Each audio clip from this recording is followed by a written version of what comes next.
Here's Eric the Midget. The reason I'm putting him through right away, I do have good news for Eric. Oh. Oh, good. I did a little work for Eric. Another perk for Eric, who is completely ungrateful and called you what yesterday? What did you call me again, Eric? I forget. I didn't call you anything. Yes, you did. Asswipe or something. That was the day before. No, you called him yesterday, too. No, that was Fred replaying the tape. Oh, well. Yeah. Whatever. I still think he did. It's on tape. Trust me, the minute he's not getting what he wants, he'll be going back to that state of mind. Oh, definitely. I think he's in it now. I did a little work for our small friend. Eric was complaining to me that it's been 4 years since he's had an acting job, and it seems to be my responsibility. Right. And despite everything he says about you, he just accused you last week of ruining his life. That's right. You got rid of Johnny Fratto. You prevented him from going to the bunny ranch. You've done everything to this man. Hey, Jason, did you print out everything? I forwarded you something to print. All right. I don't see it, but I can do it from memory. What? Yesterday, kind of as a show of good faith, I looked at YouTube and found a bunch of people stealing your content, and I sent it to your people to kind of shut them down. Excellent. Well, thank you, Eric. And as a reward. That's something. All right, that's something. So anyway, Robin, as you know, I have some contacts in the television industry, and I've recently struck up a relationship with Robert Mills, who is a producer at ABC for the TV show The Bachelor, and I guess he does other work as well. He's a pretty big guy in television. You're not telling me Eric's going to be the next Bachelor. Well, I kind of am, actually. What I'm telling you... I'm club fucking footed, you asswipe. All right, listen. Fred, let him talk. Don't be pushing. Don't be rude, Fred. Dude, this is my job. He's sitting on the edge of his wheelchair. Stop it. Right. Sorry, So I started talking to this guy about Eric, and he listens to the show, and he says to me, gee, what do you think of Eric? He says, do you want me to have a meeting with him? I said, yeah, I do. I want you to have a meeting with Eric. I said, what do you got in mind? He says, I'm thinking about Eric. Maybe there's something we can do with him. I said, what do you mean? Could he be the Bachelor? And he goes, why not? Get out of here. Listen to this. So he goes, what about Eric even appearing on, they got a Bachelorette starting, this very pretty girl, Jillian. He said, what if Eric is one of the guys vying for her hand in marriage? Oh, my goodness. For a relationship with her. I said, I think Eric's open to this. I said, I can't speak for him. Will Eric be like the black guy? You can't throw him out the first round? I don't know, but they're talking about Eric being some sort of part of a reality show and being one of the stars. Oh, my goodness. Like a major focal point. So I said, look, I know Eric's looking for work as an actor. Well, it sounds like the acting job... He's also looking for a woman. It sounds like the acting job is going to have to be done by the girl. Well, there'll be some acting going on around him. Yeah, just like every girl that you're with, they act. Well, I have dated some actresses. Thanks for pointing that out, Eric. So I said to Robert, I said, listen, I said, what's the shot of Eric getting a meeting with you so he can pitch himself and sort of maybe come up with something that he can be involved with your production company? He says, I'll be happy to take a meeting with Eric. Wow. He says, let Eric know that I will meet with him, and that he said to me that it's because of my relationship with you and the show and the fact that I like it so much that I would do this for Eric. How much you want to bet that Eric can blow this meeting? You think he'll hook it up? Yeah. Absolutely. Eric, are you going to hook up the meeting? No. No. Sure you will. He's just said no. He'll start making demands. He'll what? He'll start making demands. Like, Cameron Diaz. I need a dressing room. I need that. I need 2 first-class tickets. I thought at first, I thought Robert was kidding me. I thought he was like putting me on it. I think he is. No, because Maybe he is. I even sent him an email and I said, look, I don't want to tell Eric this and burst his little heart, because it is important to him. He's so sensitive, Eric. But he seems to be legitimate, Robert. He really is thinking of putting Eric in one of these reality shows. Oh, my goodness. Well, Eric, I hope you don't blow it. So, Eric, I don't know. I'm exploring this. I don't know how it's all going to take shape, but just know I'm working on it. Okay. All right. Have you ever heard the term thank you? Okay. Thank you. You're welcome. Oh, my goodness. You're welcome. So I'm raised trying. you? I'm trying for Eric, and I think all fans would love to see Eric on The Bachelor. Oh, phew, are you kidding? Yeah. I don't think that would even get me to watch it. Oh, my God. If he wound up in the final two. Yes, it would. Oh, that would be so great. I love you. I'm club-footed, you I'm club-footed, you asswipe.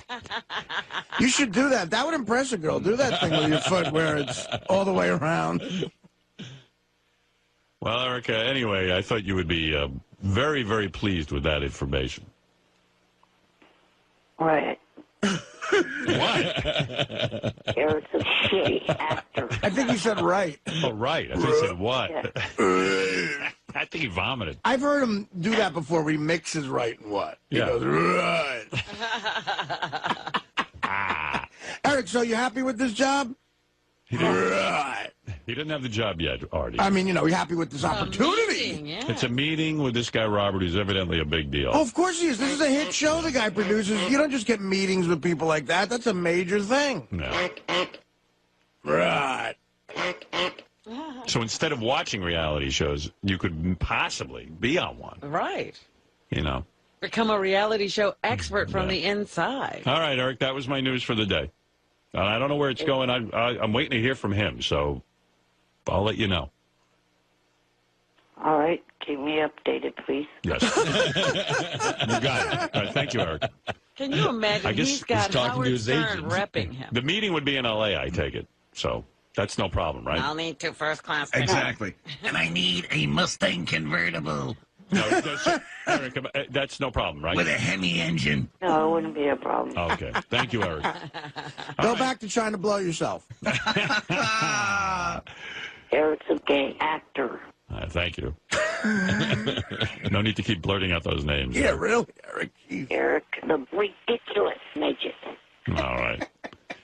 So that was... Get off that button. I thought I had printed out his letter for me to read on the air, but I don't have it now. All right. Shake, are you there? I don't know where... I got to go. I'm here, right? Hey! Let me tell you something. Eric the Midget wants to say hello, and then I'll let Kirk get out of that's this cool. madhouse. He's seen men in thongs on Sibians. It's had enough. It's been a tough morning. Eric the Midget, say hi to Kurt Angle. I know you're a fan. Good morning, Kurt. morning. How you doing? Oh, Eric. Nah. Kurt Yeah. wants to go out with me. Yeah. Not you, Eric. Big deal. How you doing, Eric? That big deal. All right, Eric, go ahead. What is your question? I wanted to know there's an event coming up in May in Oakland, and some of the TNA wrestlers are going to be at it. Are you going to be one of the people there? Yes, I am. Would you like to go, Eric? Yes, I'm hoping to go. I will make sure you're there. We'll get you Wow. backstage. We'll Oh, have you no, meet all don't the be nice superstars. to him. Oh, he's Eric the Oh, wait a Midget. minute. That's nice. Robin, I made him honorary member of the Main Event Mafia. All right, that's Eric, did you true, just that's hear that? Do true. you want to say Yeah. something to Kurt Angle? He just invited you to come backstage. He's going to set you up with tickets to the big event. Are you gonna say something now? Thank you, Kurt. Hey, wow, man. You're There he is. welcome. There's You're the little welcome. guy right there. Okay. Yeah, there he is. All right, Eric, thank you. Hold on. Well, I'm sure that there's arrangements that need to be made of some kind. What's this? Eric the Midget claims he hit a slot machine yesterday for $750,000. Really? You believe that? No. Me April neither. Fool. It's April Fools. Good, they go up that high. Big April Fool's joke. April Fool's, Eric. I'm club fucking footed, you asswipe. I know. Don't start out like that. Let's be nice. Go ahead, Eric. Do your April Fool's joke. Not an April Fool's joke. Shut up! You hit a slot machine for $750,000? It wasn't yesterday, but it was over the weekend. Don't you think did that'd you be in the make the paper? paper? Yeah. Don't you think a little midget that made $750,000 at a slot machine would have been in some paper? It hasn't hit the paper yet, but I did do it Where did you do this?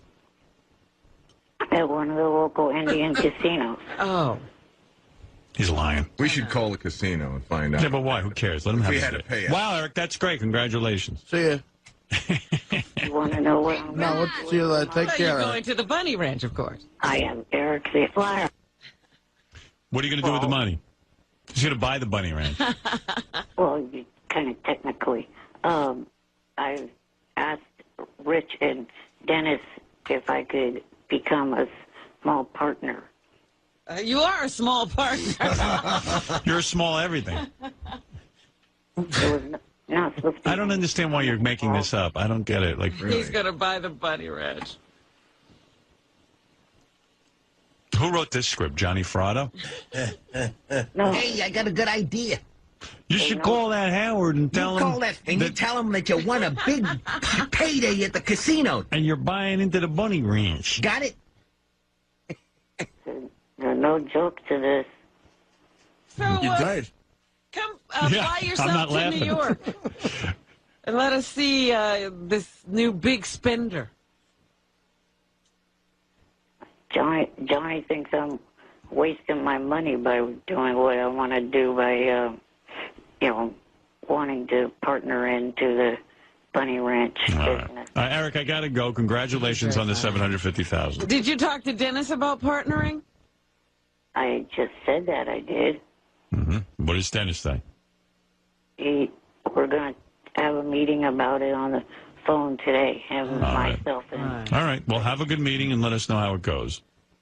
Okay, I will. All right. Thanks, Eric. Congratulations. See, now there's a guy who believes in something. He's willing to put his money. Believe me, I wish Eric did win $750,000. I'd be thrilled. But to put his money in the bunny ranch, he's doing that because he thinks he'll be able to get the girls all. You know what's great? I was going to give Eric $1,000 because I had this sponsor that wanted to give it to me. Now I don't have to give it to him because he has $750,000. Give it to somebody who I'll give it needs to it. someone else. Okay, Eric. So no 1,000 for you. Okay. All right. Thanks. Bye. Give it to Richard himself. Do you believe any of that? No. No. It's such a boring. Like who gives a shit? Wouldn't he be a little more excited if he actually won money? Yeah. Yeah, I think so. Yay!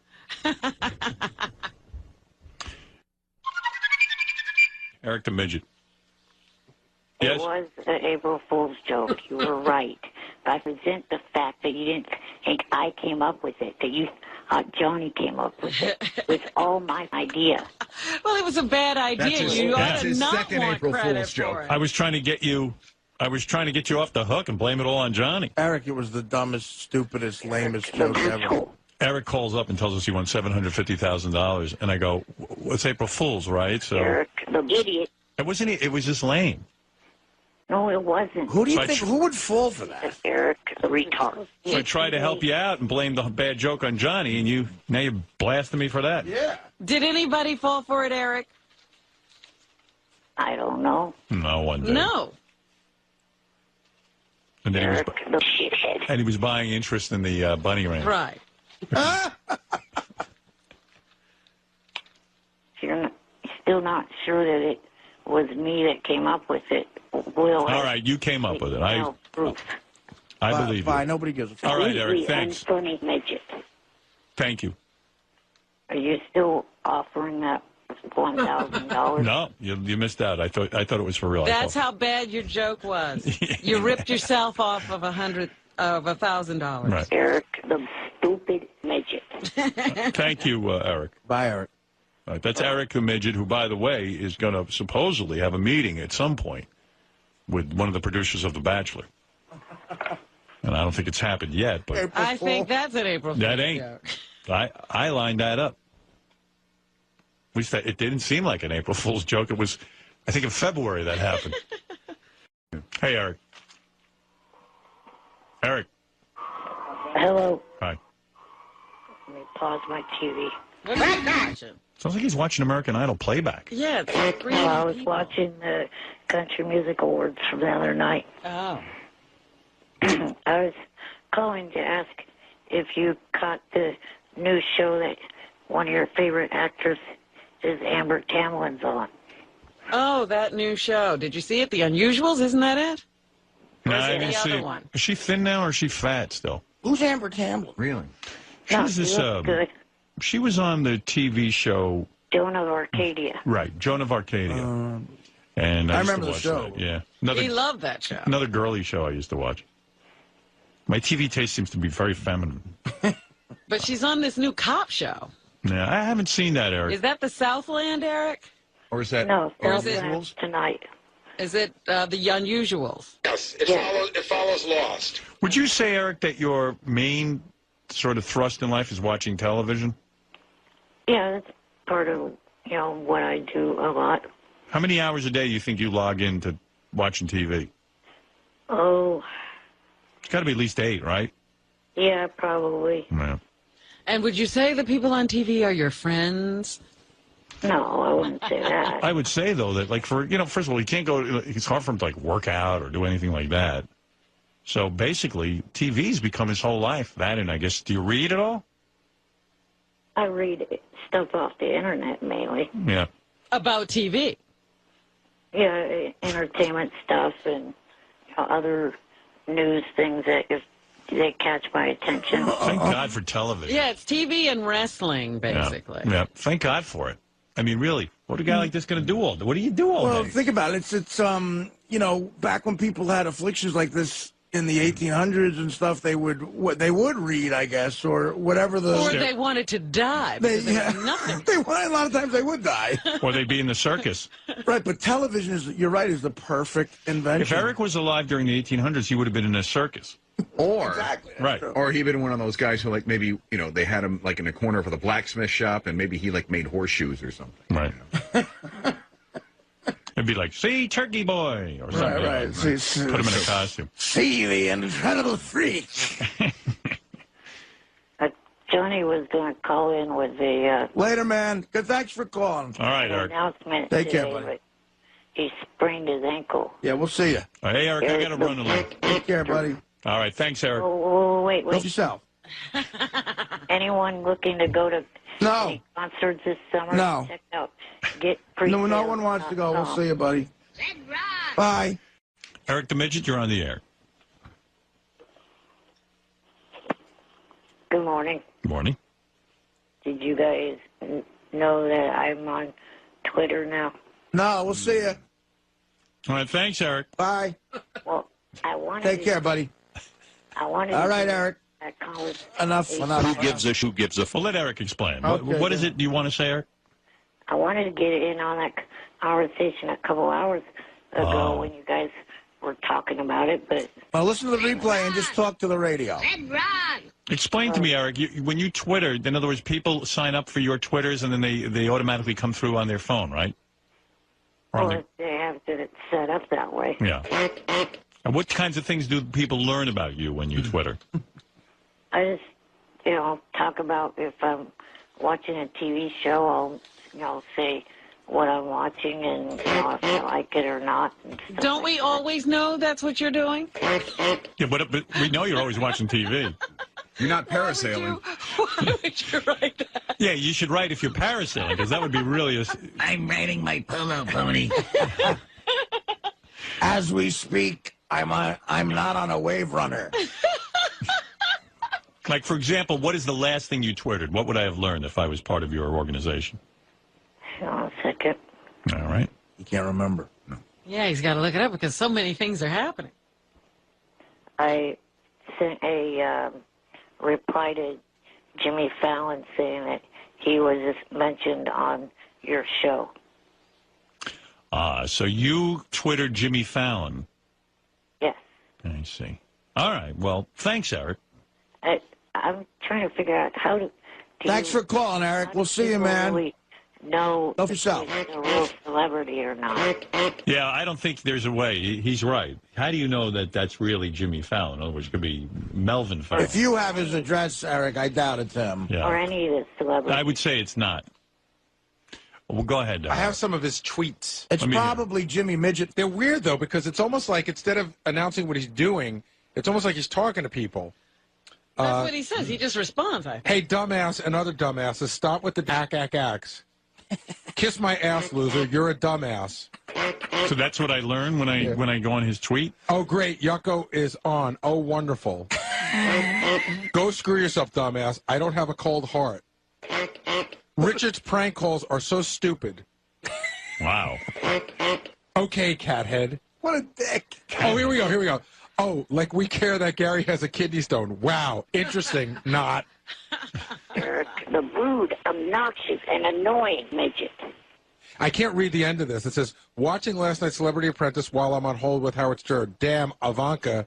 And I don't see it finished because it didn't I print out. see. All right, Eric. Sounds like you're I up was to. saying Ivanka and Natalie are both hot. All right. Thank you, Eric. Eric, the black actor. Eric the Midget, you're on the air. Hello. Did you vote last night, Eric? No, I don't vote for anyone this season. Here, you look. What's going on in the background? None of your business, Robin. Johnny is on my cell on speaker. He fell asleep. Why? He was talking to you? No. It's really weird how when people talk to Eric, they fall asleep. Yeah.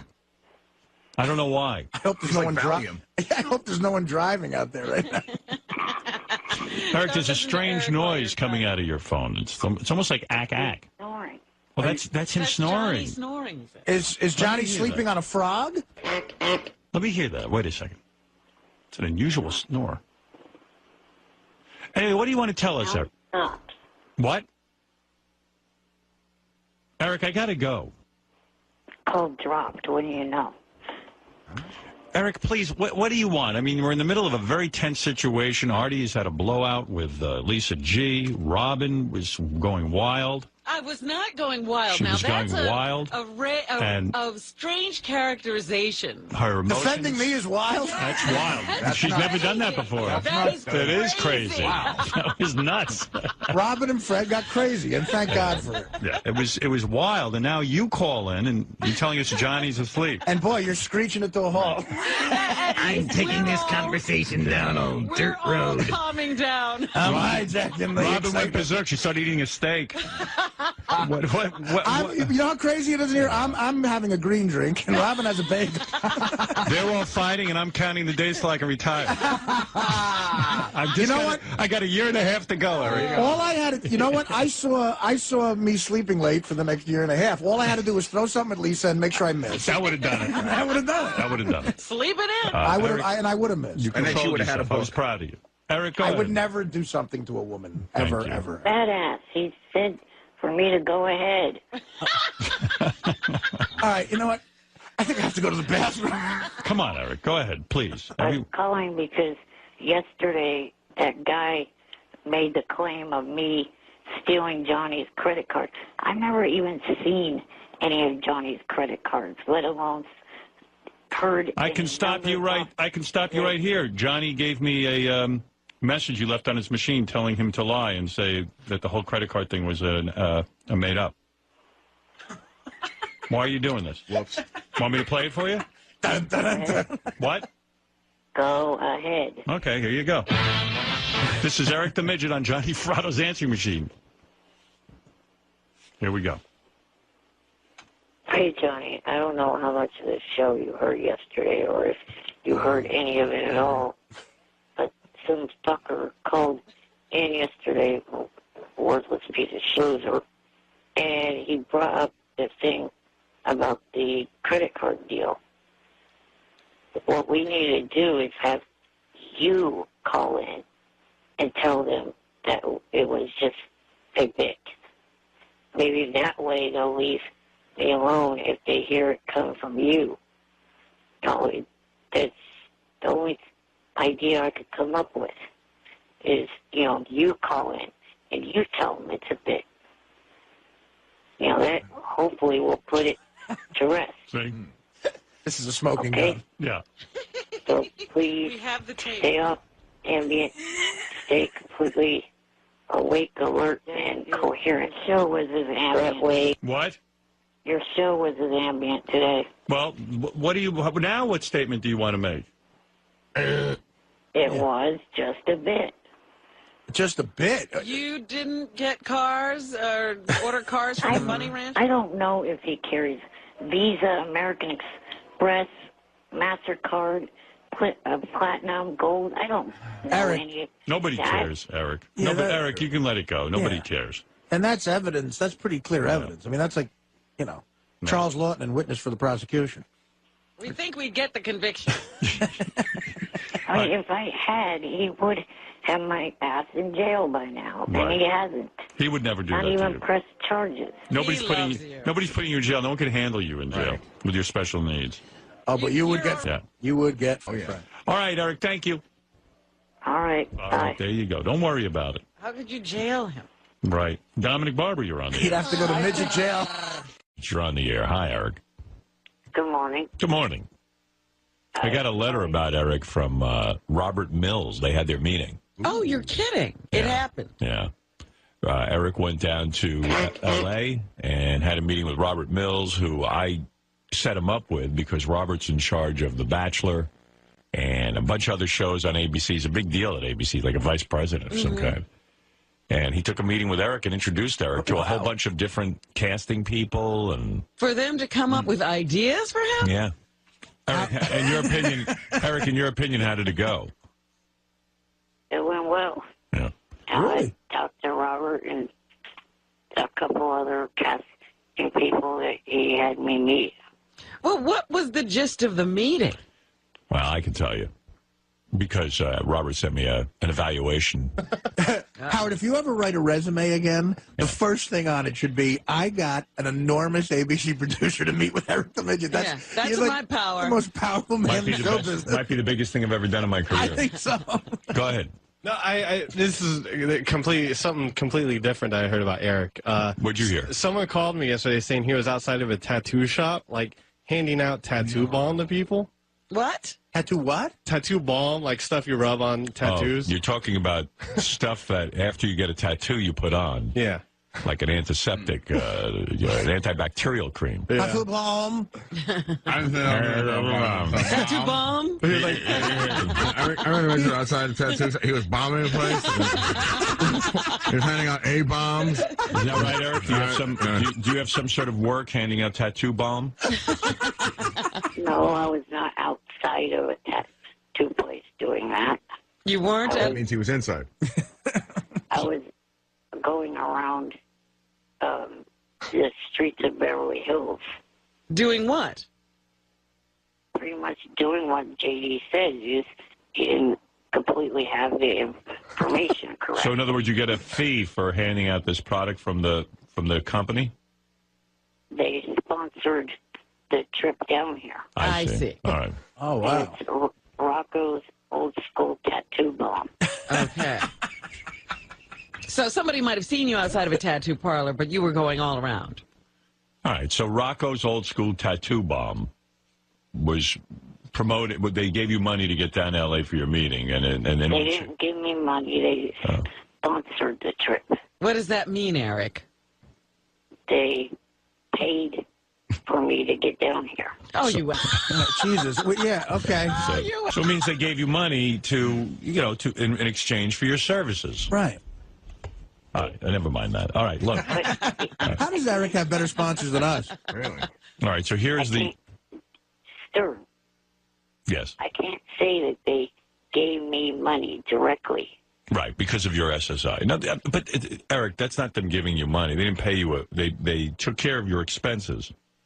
Right. They spent money on you. Right. Okay. Fascinating. All right, so I heard from the... Let's split hairs. Yeah. SSI will be calling in 10 minutes. Right. I heard the... Anyway, so Robert Mills, he really gets me crazy. Why? Why? Because I say to him, oh, they sponsored you, they paid money to get you down there, and he goes, no, they didn't. Oh, you mean Eric gets you crazy? Yeah, Eric gets me crazy. Eric gets everybody crazy. So I heard from Robert Mills, and he said, I hope everything's well. He told me about that the season premiere of The Bachelorette it should be in my hands already, but it isn't. Oh. I don't know, something goes on with our system. It takes me a couple of days to get anything. And The Bachelorette will be starting when? I don't know. I guess soon. I mean, I don't know. But he Is always... it for the summer? I guess. I'm not excited about the chick they chose as The Bachelorette. Oh, really? Yeah, chick's got a... I don't know. I don't dig her that much, but I'm watching the show anyway. You know. Anyway, he says, Eric the Midget made an appointment with me today, and he showed up this time. Well, that was nice. We had a very nice meeting. He met with one of our scripted casting directors and requested a part as a doctor on Grey's Anatomy. Oh, did he? Yeah. Doctor or patient? Right. His logic was sound. Since he has been around doctors his whole life, he said he can make the jargon sound convincing. So he feels because of his treatments with the medical community and the fact that he's so involved with medicine that he would be an excellent doctor. Did you shout out a few commands to show how good you could be, Eric? Yeah, did you say stat? No. No. The casting people will keep him in mind for parts in our shows, so that's good news. So, all right, Eric, you made an impression there. That's great. As a patient, I think, he would be great. Yeah, he's had even more experience as that. Yeah. Eric also met with Robin Cass, one of the top reality casting directors in the business, which I would think would be the real big break for Eric. Because he could have his own show. Right. She's currently casting the next season of Big Brother. Oh, can you imagine Eric in that house? Which Eric would be amazing on. Yes. However, he may have blown the big audition a bit because he got a bit tongue-tied. And he was thinking that maybe Robin Cass is evidently very beautiful, and Eric might have clammed up around her. Did you not perform well in front of a beautiful woman, Eric? No, I thought I was talking to her all right. Does a chick have to be a whore for you to perform? Robert said, I think Eric got a little tongue-tied and didn't really show the personality that he has on your show. After we disagreed with Robert, he barely has a personality. People don't realize how hard we work to make him look good. I mean, we're exhausted. So, Eric, a shot on Big Brother for you would have been huge. That would have catapulted you right. Would you like to do that, Eric? Yeah, I wouldn't have minded being on that show. There's the personality. That's the personality they were looking for. Yeah. Would you have minded being on yeah. Well, I don't know what Big Brother is, but is it something where they throw people out of the house? Or something? Yeah. And everybody has to live together for a long time. What do you mean I'm out? They put a bunch of people in the house, and you have to somehow stay the longest in the house. Right, and people vote to get you out of there. I'm proud to say I haven't seen half a second of that. Yeah, me neither.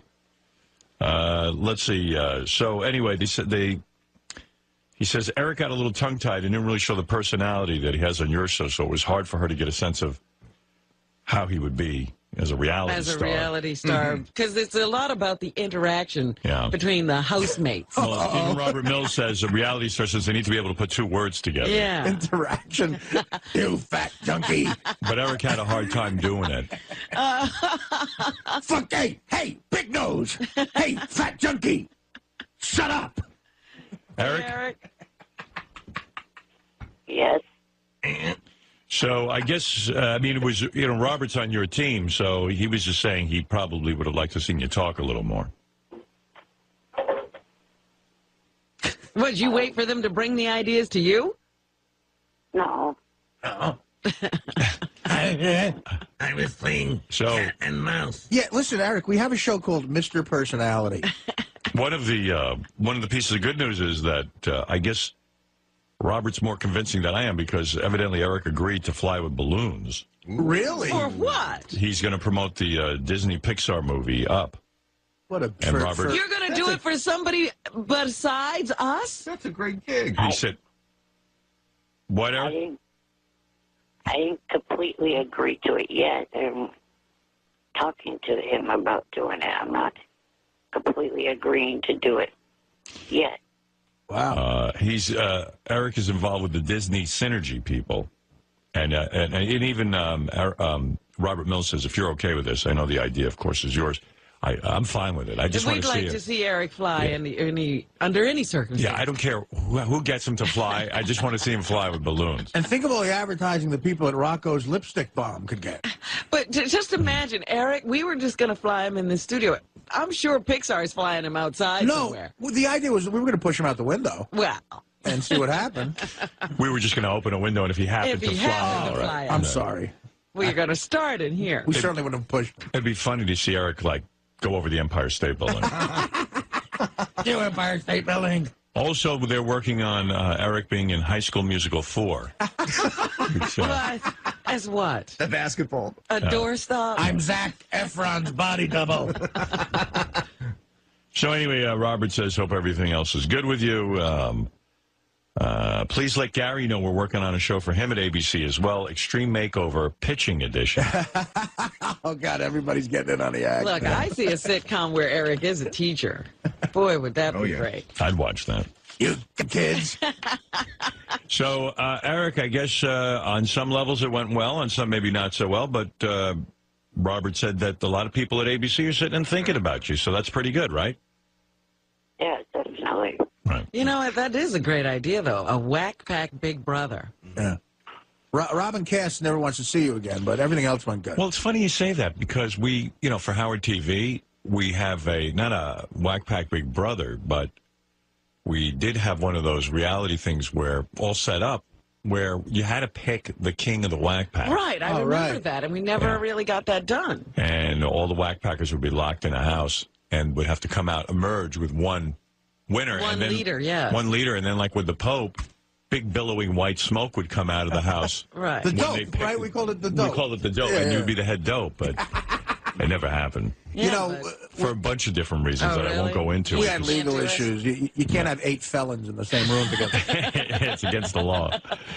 So, Eric, what do you think? You're hopeful? Yeah, definitely hopeful that everything went well. And did you have lunch with Robert? I mean, what was the day like from your viewpoint? You got there what time?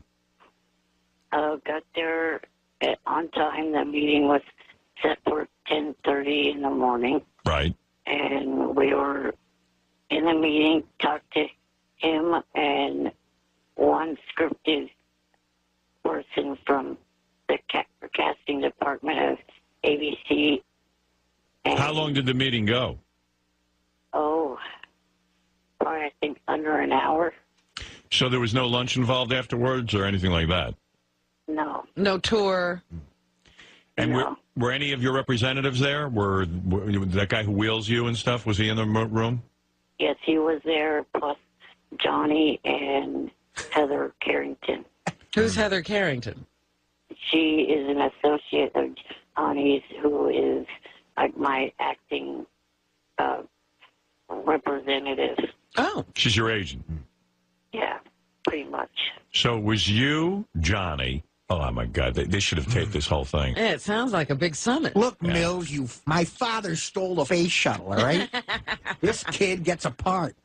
Fucker. Yeah, Mills. Yeah, Mills. Don't dick us around. We came all the way out here to make sure that this little gets his own job here. I got a piece of this, understand? So, Eric, so Robert Mills, is he? I've never met him personally, face to face. We only correspond. Right. Handsome man, good-looking executive. I mean, I guess. I'm a guy. Oh, you fag! No, I mean, is he well put together? Did you walk in with a big, powerful suit on, or what's his deal? Yeah, I mean, he had a sport coat on and, and jeans. And what? Were you in a big conference room? Yeah, it was a good-sized conference room that we were in. Wow. So he reserved the conference room for you. Oh. And like most Hollywood executives, does he wear a jacket, a sports jacket with jeans? That's their uniform. Yeah. Yeah, I'd say that's more than likely what he was wearing. He had a sports jacket with like a black T-shirt with a logo on the front of the T-shirt. Does he have hair or is he bald? No, he had hair. He had hair. I pictured him with hair. You and your hair and your sport jacket and logo. Q. Your L.A. This kid gets a part on Grey's Anatomy. Was Johnny Fratto quiet during the meeting, or did he try to take over the meeting and make it about him? In other words, try to get his own show on ABC? No, he didn't pitch anything for himself. Right. He sat Did he there. speak at all? He did some, but I did most of the talking. Good idea. No. I'll put Robin Cass out on the street, you understand? How much you want to bet Johnny ends up on Big Brother? I hope so. I just have the feeling. I'm out of the house. What's up? I think I feel sorry for Eric sometimes. You know how, he probably has to go to the store and shop, like, in the little boys department and everything? Right, sure. So I get an email. I just opened it up, and it said, hey, Eric was driving all over Beverly Hills yesterday in his Escalade, his new Escalade. In fact, TMZ even, reported on it. Right. So I opened up the pictures. He's in like a child's car. Let me see. Oh, no. Oh, wow. Where'd you get that, Eric? It's like a kiddie car. You got Rocco's Old School on the car. But he drove that all over town. But he's like driving on the sidewalk. Beverly Hills Midget. One of the things was the company Rocco's old tattoo bomb promised me that I would get a Cadillac Escalade. I thought it was going to be a full-size Cadillac Escalade, and it turned out to be this little car. There's Eric and his Escalade. Oh, my goodness, that's funny. That would have been great if you were at a Cadillac golf tournament to drive from hole to hole. Really? You know what's amazing about Eric's personality is, here's a guy who is incredibly, unlucky in life in the sense of how he was born. He's got all these incredible, disabilities. And Gary says, sometimes I think I feel sorry for Eric. That's the kind of emotion that Eric evokes. Right. I always feel sorry for Eric. I know you managed to see that no matter what he's saying to you, no matter how ungrateful he's being. I see the beauty in Eric where others can't. Listen, there are a lot of lazy out there, completely healthy, who don't have half the life he has. Oh, yeah. He's made some. If someone could someone call Johnny Sr., because he's trying to call me. Maybe he wants to get on air to say something. I got to talk about. This deal's going down. Well, Eric, I got to go anyway, so... Eric, go yourself. All right, take care, Eric, and congratulations on your big meeting, and I hope something comes of it. Let's hope that something good happens. Yeah, I hope you completely betray the show again for helping you. Thank you. Yeah, because if Eric becomes a big star, he's going to forget us completely. Who? Howard who? He will have done this all himself, and it'll be Howard who. My pleasure. I hope Eric becomes a big star. Howard who. I want to thank, for this Academy Award, Johnny Fratto, Heather Carrington, Rocco's Old School Bomb, and that's it. Eric, is that true? You're going to forget me if you get let's say, the big time job? You get your own series. Golden Globe Award. Right. Yeah, Artie, you know a thing or two about bombs. You did Beer League. This kid's funny. I want to thank everyone at Robert Mills Company. Eric, is that true? My agent Heather. Are you going to forget about me? I don't know. I probably won't. I don't know. Probably won't. I don't know. That means your history, Howard. He doesn't remember you now. You mean you wouldn't mention me? Let's say you win the Academy Award. You wouldn't get up on stage and mention me and say, Howard, we're here. It should be the first thing out of your mouth. You wouldn't say, Howard Stern got me a meeting with Robert Mills and set this all up for me. You wouldn't say that? Yeah, I would. The only reason Robert Mills even knows you exist and would think of taking a meeting with you is because of what's happened to you on this show. Right. Right. I want to thank the SJFCSG. I want to thank the chick who I sent a picture of my cock to. All right, Eric, I'm curious. If you would role play with me for a second. You've just won the Emmy for your role on Grey's Anatomy that Robert Mills set up for you. As an patient. Let's say, you played this unbelievably sensitive patient who, is dying in the hospital. You have something wrong with your rectum, I don't know, and you rectum cancer. And you start. I had a club foot. Yep. And you start out as a sort of ornery patient. I'm club-footed, you asswipe. You start out as this horrible patient, and then you somehow are won over by the doctors, and it's the most moving role people have seen, and you're nominated for the Emmy, and there is George Clooney is up there, and he actually presents you with the Emmy. Let me hear your speech, if you would. Just ad-lib it. I just want to thank, the people that got me to start in the business, Howard Stern and his show, and Robert Mills. Very good. Play the music. Thank you, Eric. I'm listening to the speech. And also, Johnny and Heather Carrington, and last but not least, my parents and God. Very nice. Very nice speech. You think there's a God? Yes. I want to thank the people at Caddy Mini Escalade. What did God do for you exactly? I mean, Jesus. I don't think there's a God because I'm ugly. Do you have any blessings? Yeah. I mean, I know you got laid at the Bunny Ranch, but... Anyone could do that who's got a fistful of 20s. Boy, that is really inspirational this morning, ladies and gentlemen. Eric believes in God. Eric believes in God. As Artie said, he goes, I don't believe there's a God just because I'm ugly. I mean, imagine, Eric wakes up and goes, God did this to me. I don't believe there's a God because I don't play shortstop for the Yankees. Why do you believe in God? Why would a merciful God, give you your afflictions? Well, obviously he's not merciful. He's got a sense of humor. Maybe Eric was Hitler in a former life. You can't make us all look the same. Right. Why not? Yeah, why not? Because it would be boring and pointless. You think for all of us. God cares if it's boring for us? Apparently, that is his major concern. Yeah, he doesn't want anyone to be bored. No, I got news for you. Life is pretty boring. So he made Eric, completely. Yeah, he made Eric for all of us. He could have given him freckles. Yeah. He made it easier for a dog to maneuver. Why couldn't he make everybody look like Brad Pitt? And you had to put dots in different places. Right. So we know each other apart. Maybe I'm guessing, but I have a feeling Eric was told this over and over again as a kid. It's a mantra. Like his parents kind of said to him, God couldn't, young Eric, God couldn't make us all the same, so he made you different. I'm club-footed, you asswipe. The kid who wheels Eric around, I met him out in San Francisco, and he told me that he feels there is a God as well, right before he got insanely drunk at my show. But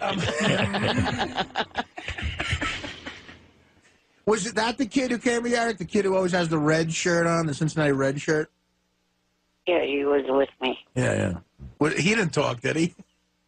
Did he talk in the meeting? That'd be funny. He never speaks. Wouldn't it be funny if everybody got on a reality show but Eric? Like everyone in that meeting? Heather, Johnny Fratto, the it kid was in a the... casting call for everyone but Eric. The kid in the red shirt.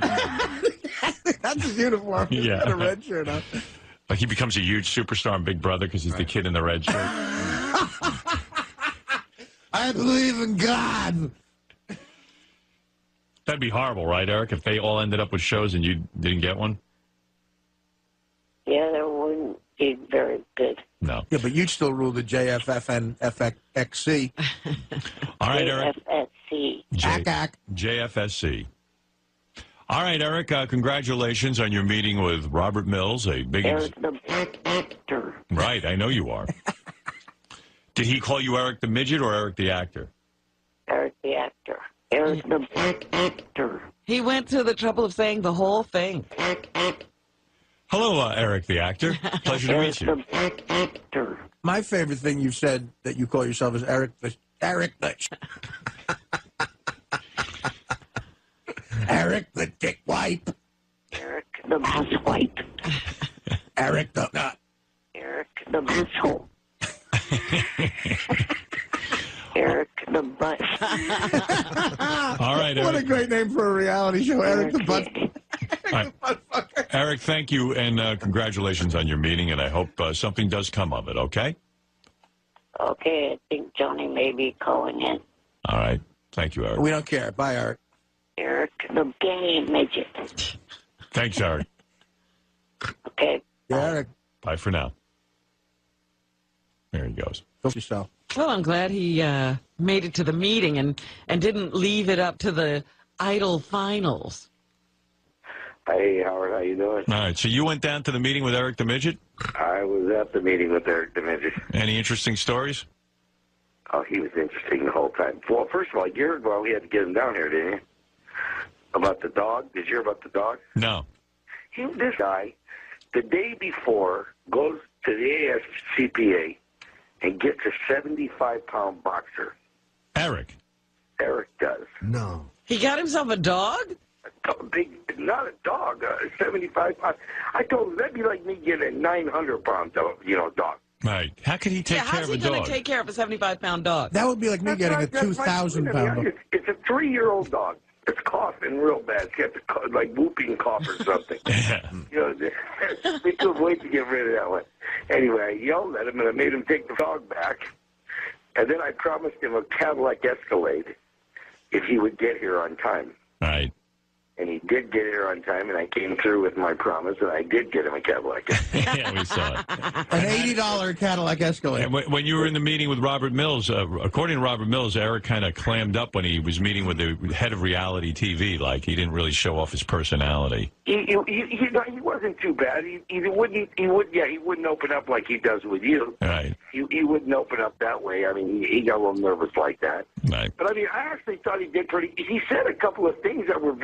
I was really shocked. That, you know, a couple of brilliant things. Really? Like the lady asked him what ABC shows do you think you fit in? And he said The Practice, Grey's Anatomy, and you know everybody. Yeah, because he could play a medical experiment. Well, basically, he said I've been a patient more than everybody in the whole room. Yeah, yeah. Well, good. I'm glad you went with him. My theory is that, Johnny, you're going to get a reality show out of this. Like everybody else with him. Yeah, like everyone in the room there is going to get it. Yeah, Heather. The guy in the red shirt. All of them are going to have reality shows except for Eric. All right. Hey, but Howard, let me tell you, we filmed him driving that little Escalade around Beverly Hills. Yeah. And I want to give it to On Demand, so they got to tell me how to get it to him. Oh, hold on. I'm going to give you the information. Thanks, Johnny. Yeah. You guys are going to go nuts when you see this because he has a couple of bad experiences with it. Oh, dear. Oh, I got to see that. He knew how to drive it, though, right? Howard, it was unbelievable. He drove it like you would drive a car. Oh. I mean, he looked like a guy driving a car, only he was driving on the sidewalk. I put him in the street a little bit, not hit him. I love We had to take him. But he actually was in the street for a while. But he did all the destinations, like from Pretty Woman. He did he drove it. I don't know how many miles. But he drove up, you know that little thing, that little ramp where Via Rodeo is, where it's like a cobblestone street that goes up and then you have to walk down the stairs to the fountain? Yeah, I know what you're talking about. And we caught him right on that edge. He would have went right over that edge. I could just see it. And then we turned him around, and he was going back down, and he got cocky. He started going fast, and the thing started to go out of control. Oh, jeez. So it's doing donuts going down the hill. You know, he's flipping out. I mean, this tape is fantastic. All right, we're going to put it on Howard TV. Just send it to... let me put you on hold, and I'll get Doug Goodstein on it. Yeah. Hold on, Johnny. That's Johnny Fratto, who was there with Eric in Los Angeles. I love how you just like negative stuff. He had a couple of bad experiences. That was great. I put him out in the street. No one hit him, unfortunately. But his little almost died. They put Eric in one of those little toy cars you buy for kids. Right. It looks like a real car, only it's miniature. Johnny promised Eric a Cadillac Escalade, and that was it. It was a Cadillac Escalade, one of those little kids' cars, and Eric drove it around. Whole body sticking out the top. Yeah. That's great. All right, listen, I got to take a break. It's been an hour. We'll be back right after these words. Eric the Midget says goodbye to the Howard Stern Show. You know, I've put up with almost 4 years of crap from you guys. I'm done. I know I've said that in the past, but this is absolutely the last straw. You know, usually I'm a person of my word, and when I've said this in the past, I have not stuck to my word, but this, I am sticking to my word. I am done with the show. Not going to call in anymore. Not going to leave any more messages for you or for anyone. All right? So, talk to her. Bye. You're listening to the Howard Stern Show. You're on the air. Go ahead. Can you please stop referring to me as that? As what? Turn off your radio. How dare you? The actor. It's a TV, not the radio. Sorry. What? You were Eric the Midget. Come on. No, I'm not. You want to know something? You want to hear something funny as hell? Let me see if I can set this up. So TMZ, which has a TV show, when Eric was out in Los Angeles, I guess TMZ, the same guys who run around, they're paparazzi. Right. They videotaped Eric the actor in his car. that stupid little car that Johnny or somebody the got for him? Escalade. Yeah, they promised Eric an Escalade and they gave him a little car. The golf cart that someone painted Cadillac on. So they did a little report on it on the TV show, the TMZ TV show. Eric the Midget was on, the TV show. And now Eric's livid because they called him Eric the Midget. So here, first of all, here's the TV show that Eric was on. This is a clip from TMZ. What page is this on, guys? GP2 yellow. JD2 yellow. GP2. GP2 yellow. There you go, Vault. All right, here's Eric on TMZ. We got Eric the Midget from, he's a Wack Packer on the Howard Stern show. What's up, Eric? How we doing, man? We get him in a little big wheel, like an Escalade big wheel, and he's just rolling down the street. He's like honking the horn. It's got like a little system on the back. That looks like a system back there, man. And then he pulls up and he valets it.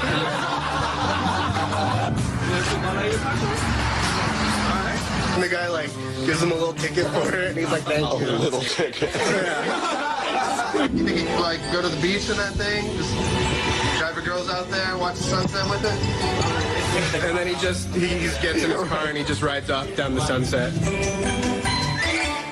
In a way, when I saw this, I was a little pissed because, it's one thing if I talk to Eric the Midget the way I talk. Right. I don't like them goofing on him. They should treat him with more respect. Yeah, I didn't like the way he was handled, but okay. So Little ticket. You got to figure Eric was thrilled because he finally got on TV. He's a star. He's got paparazzi. So it was just the opposite. Eric was livid. Evidently, Eric and Johnny Fratto, when they were out in L.A., Johnny had a friend who was with TMZ. Okay. They called, evidently they called TMZ and said Eric's going to be in this car if they want to catch him in it. And then they ran the report, and Eric freaked out when he saw the report because they called him Eric the Midget. He didn't like that. So now here's a phone call Eric makes to Johnny, telling Johnny that he felt. This is why I love Eric. People say to me, why do you love Eric? Hold on. Yeah. I didn't say that Johnny's up. I said that his friend up. Right. So what's great is Eric makes a call now for Johnny to clean up this mess. Oh, well, how's he supposed to clean it up? Eric's like the little godfather. It's great. This is why I love Eric. People say, why do you have Eric on the show? This call says it all. Here's Eric calling Johnny Fratto. Hey, Johnny, I found the video on YouTube of the TMZ segment that I was on. Your friend over there at TMZ fucked up. What the f*** was he thinking? Referring to me as Eric the Midget. Shouldn't he know that I don't like being called that? Why didn't you correct him? You were standing there along with, others. Why didn't you say, no, wrong name to call him? So, you need to call him up and say, hey, don't call him that. Call him Eric the actor. I would like an apology from him for that. That's the nickname to call me. I mean, that's the nickname that I was called by Robert Smith in the meeting I had with him. He referred to me as Eric the Midget. He knew not to. He was smart enough not to call me that. I don't know why this turd did it. So, call him up, and I would like an apology from him. All right? Bye. So, Eric, like the Godfather, and by the way, TMZ has yet to apologize to Eric.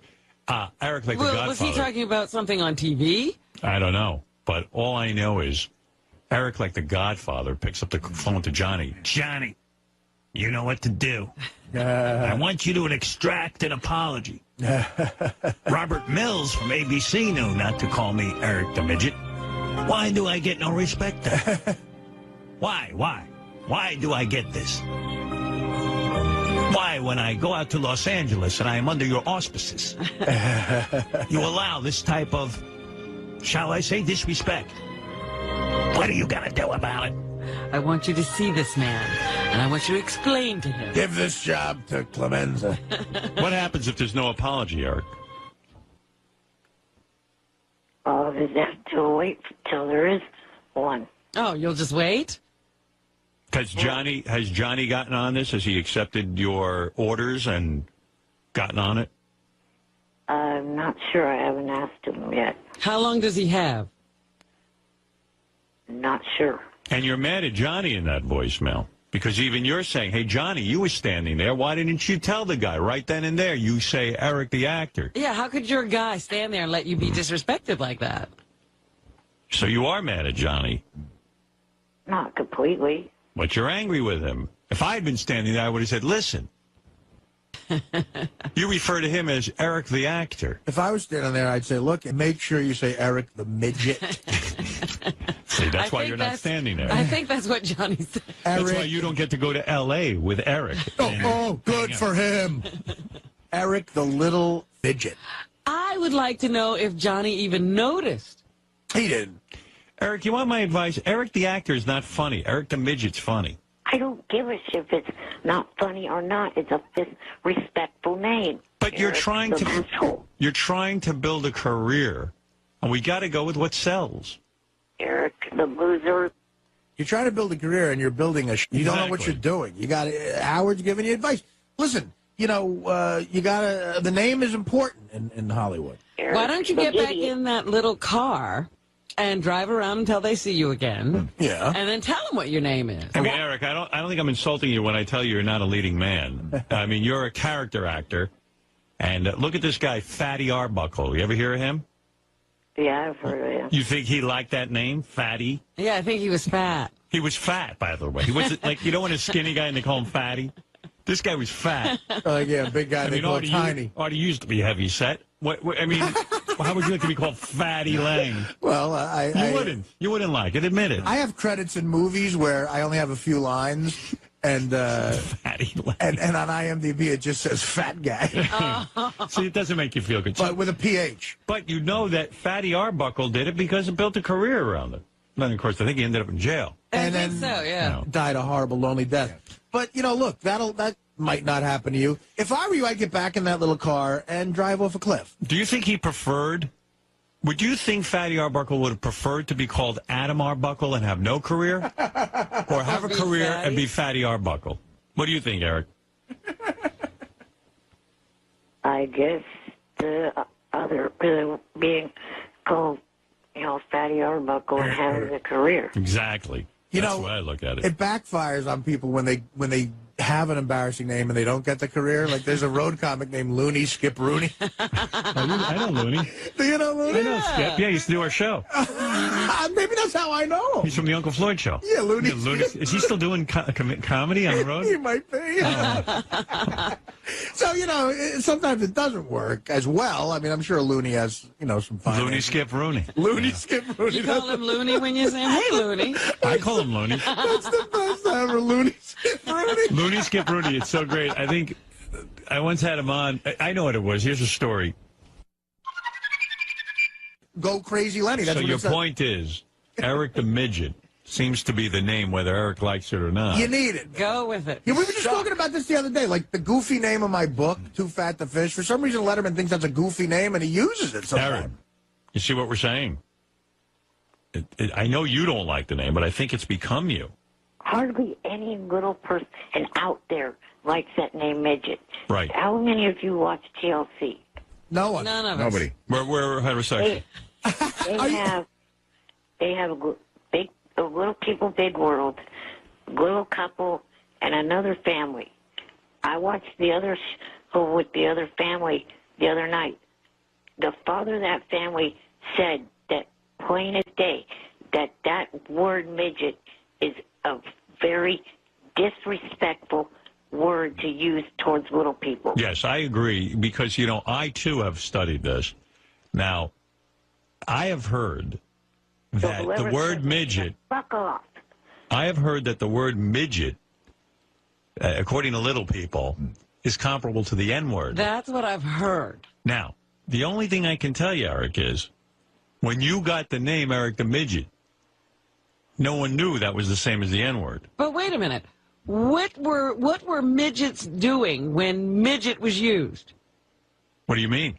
Well, I know what black people were doing when they were started to be called niggers. They were being used as field animals and, degraded and not given the rights of citizenship and used for slave labor. You're saying, why is the word midget so bad? Why is midget so bad? Midgets were being used as handbags. And footstools. Yeah, Eric, why is midget, I mean, you seem to know something about this. Why is midget like the N-word? I don't get it. Like, why is it so bad? Like, it doesn't seem like such a bad word, midget. I mean, what does it denote? I mean, dwarf doesn't seem much better. I think dwarf is worse. Maybe. What? I think little person is more condescending. Yeah. What does midget denote? Patronizing.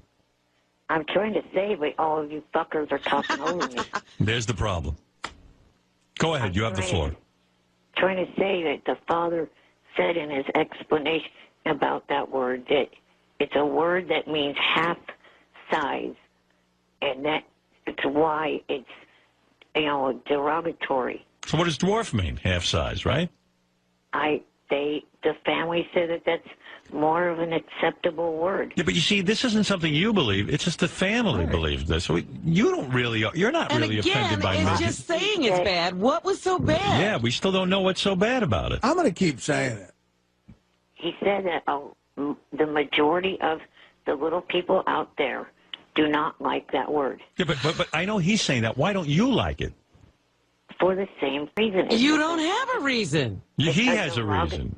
I know he has a reason. What's your reason for not liking midget? You're just going along with the crowd. I don't even know what their beef is because you still haven't told me what was the horrible thing midgets were doing. Like, in other words, the word nigger became bad because some cracker would come up and go, "Hey, nigger," and then string them up in a tree. You know, or in other rape them or do whatever. Right, do whatever they want to. What happened when somebody called someone a midget? Yeah, I don't think what was the midget thing? Like someone didn't go, "Hey, yo, midget, get over here, gonna kick your ass." Yeah, like even they WAP didn't lynch you for being a midget. Right. Like even WAP has a like when we came to Ellis Island, Italians were without papers, so it's an acronym WAP. Like there's a history behind. Right, or kike, like they kike and then they beat you up or something. I don't understand why midget became so bad. And neither do you, quite frankly. I think you ought to research that before you reject the name Eric the Midget. It's something I grew up knowing that word was bad. Oh. But wait a minute. You're still not getting what I'm saying. We know why WAP is bad. We know why kike is bad. We know why nigger is bad. Why is midget bad? The father of this family, the first family, gave an explanation, and I cannot remember word per word. It was so offensive you can't remember why it's bad. You would think you would know that because you're rejecting it as a name, and I understand what you're saying, but I don't know. You're just reacting, but you really have nothing to back it up with. If anything, I'm telling you, I'm looking at dwarf right now, and one of the definitions for dwarf, a small creature resembling a human, often ugly, appearing in legends and fairy tales. I find dwarf way worse. It says resembling a human. Yeah, resembling not even a human. Eric, I think you got the wrong word. If I was calling you Eric the Dwarf, that would be bad. No, I don't have the wrong word. I think you ought to start a movement. Midget is good. Dwarf is bad. Little person bad. Resembling a human? Think about it. Bro, we're starting to analyze this. I think you got a cause. You don't resemble a human. I say you embrace your name, Eric the Midget, and say, no way. If anyone calls me Eric the Dwarf, I will become irate. Don't call me dwarf. Right. I'm not embracing that name. No, you have to. You're so funny. You're crazy not to go with it. If you become Eric the actor, who's going to care about you? Right. No one. A lot of actors out there, man, but not a lot of midgets. Now, Eric the actor is Eric Roberts. By the way, I know many actors. None of them call themselves the actor. No. And my point about that is, if you got to call yourself the actor, are you really an actor? Like, it's not Meryl. Her name's Meryl Streep. It's not Meryl the actress. There's one guy in L.A. He's famous. He's got a big car and he writes Dennis Woodruff actor on it, and he drives around trying to get parts and he never gets a part. Right. Because they think it's weird that he calls himself actor. Would you at least think about what I'm saying? No. And go back and do some more research on midget, because your argument doesn't hold water about why it's bad just because some guy on TLC said so. Yeah, Little People, Big World, who cares? Hey, you should pitch a show called Little People, Big Cocks. Well, Eric, I think at this point, everyone knows you as ETM. You know. It's almost... Evil troll mongoloid. What is that? I don't give a shit. That's what they know me by. It's not the right thing. All right, well... Hey. That is what's great about Eric Howard, because he's always got the opposite viewpoint of what you think he's going to have. And it doesn't matter what argument you give him. You can't shake him. This would be like if Curly from the Three Stooges grew his hair and insisted everybody call him Jerome. Well, he kind of did, and that's why it all ended. Did he really? Is that what happened? Curly was a very troubled man. One of the most brilliant comedians that's ever lived, and of course was never respected in his day. I told you, if Curly was alive today, Curly would be pulling in... He'd be Jim Carrey. He'd be huge. He'd be Jim Carrey? He'd be Jenny McCarthy, not Jim Carrey. Okay, so... He'd be at least Tom Green. Curly, believe it or not, the worst part of it for him was that he had to shave his head. Curly, out of all the brothers of the three Stooges, he was a ladies' man. He was an expert ballroom dancer. Dancer, right, I heard about that. Oh, he could have been on Dancing with the Stars. He would have blown away the competition. He was light on his feet. He was a tremendous physical comedian. And the fact that he had to sort of keep his weight up and shave his head for the character drove him insane. That's what I was going to ask you. Did he have to gain weight? Yes, because he was an incredible ladies' man. When I say ladies' man, this guy, he got more pussy than any guy you could name today. And I'm talking about bigger than Brad Pitt. Frank Sinatra. This guy went through Hollywood and women like you wouldn't even know. This guy got Magic Johnson pussy. Curly. Wow. And he became very bitter about the Three Stooges because it took away from his ladies' man image. It made him look like a buffoon. So he was conflicted about it. Which is what this show does with me, by the way. Right. Which is very much like Eric the Midget. I mean, here's a guy who's getting famous from his name, Eric the Midget. Yeah. And he's saying, I'm suffering. I'm fighting it. I'm fighting it. I'm fighting it. I'm fighting it. And Curly died young. Curly died an unhappy man. I don't want Eric to go out that way. There's a Three Stooges movie I watched once that the ending is dark. He's in the hospital dying, and Mo, according to this movie, Mo goes to him and gets him to sign something that, like, gives any money that he made off that he might make in the future to Mo. Oh, geez. You know, from the residuals that never happened, I guess. That's business. Yeah, Mo was always thinking. In fact, Artie, I need you to sign something. And shave your head. And shave my head. I did that once on Coke, by the way. All right, Eric, I hear what you're saying. Let me know what happens if Johnny can get TMZ to apologize to you. I'd like to hear the final, the sort of the wrap up to that, okay? Yeah, but Does Eric object to midget cars? Because I've heard that term. Yes, he does. He does? Yes. You don't like midget cars, right? No, not really. By the way, I have heard this whole thing that midget is the same thing as the N-word, and I went out and I tried a little experiment. I found a random little person, and I said, hey, midget. And then I found a random black guy, and I said, hey, nigger. And it turns out there's a huge difference. One will get you smacked in the shin, and the other one will get your ass kicked. All right, Eric, I got to go because I'm running late. It's an hour and 18 minutes into the show. I haven't taken a break. Check out the IO. See you later, Eric. Let me hear this. Yes. JFSC.tv. What? Check out the last Idol show tonight on the JFSC.tv. All right, Eric, I got to run. Thank you. All right. Yeah, Idol show tonight. All right, Eric, go for yourself. Yeah, Eric, I like that message he left for Johnny. I've got to take a break. We're going to come right back. We got a big shoe for you today. Hey, how are you doing? Hey, man. Eric is losing his mind again. He wants to be called, because yesterday when you had to talk about Fatty Arbuckle or something. Right. Now he wants to be called Eric Masserino, which actually means midget in Italian. And I told him, no, you ain't embracing no Italian stuff here over here. Good for you, Johnny. But hey, wait, I got to... Artie, this is where this is where I really draw the line, Artie, you know what I'm saying? I agree with you. Well, first of all, Eric Masserino isn't a funny name. What I was trying... Eric, are you there? Well, he says it means midget, though. Yeah, it might mean midget in Italian, but it's not a funny name. Eric the Midget is a catchy, funny name that brings him attention. This is what I'm telling. Eric, do you really want to be called Eric Masserino? Yes. Let me hear you say Masserino. Eric Masserino. He wants to be Italian. That's what this is. Well, first of all, he's not Italian. Second of all, Eric Masserino is not a funny name. You know. You don't know my family background. Maybe I do have an Italian. Eric, I promise you, you're not Italian. Hey, you want a little Italian in you? I know an Italian midget. Artie, tell him, please. Nah, this kid ain't a paisan. No All way. right, so Eric, no way. I think you're missing the point of what I was telling you. I wasn't trying to be funny.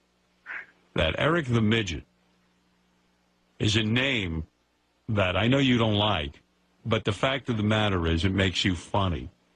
It's an unacceptable name. Now, wait a minute. Hey, Howard, how about if he changes his name legally to Eric the Midget? If he legally changed it to the Midget so that now it doesn't have that connotation, it's just a name. His real name would be Eric the Midget. What about that, Eric? No way. Well, I got to tell you. Be Italian. I got to tell you, Eric, I think you're way, way out of line. Eric, did you look up what midget means, and now can you tell us why it's so offensive? He doesn't even know why he finds the word midget offensive. Well, he had a whole day to figure it out. Did you figure it out, Mr. Masserino? Master Masserino. Don Masserino. All I'm going to say is the fact that the terms little people and little person, at least you're addressing the person as a person. Yeah. With the word midget, it's too broad of a word. Then what about dwarf? Why is that not offensive? Dwarf means... Same deal. It's very broad. Dwarf means almost human-like. It seems human. I mean, that's and as Fred said yesterday, little person is patronizing. Why not just person? You know, I mean... I think somewhere along the lines... At least they are addressing the person as a person. I mean, yes, it has the word little in front of it, but still, at least you are acknowledging that it is a person. What about, but like, I'm not called... Wouldn't all children be considered little persons? Right. You children? Well, I guess. Yeah, but you don't want to be compared to a child. You're not a child. You're a grown man. Well, you're a man. How about we compromise? How about Eric the Midget person?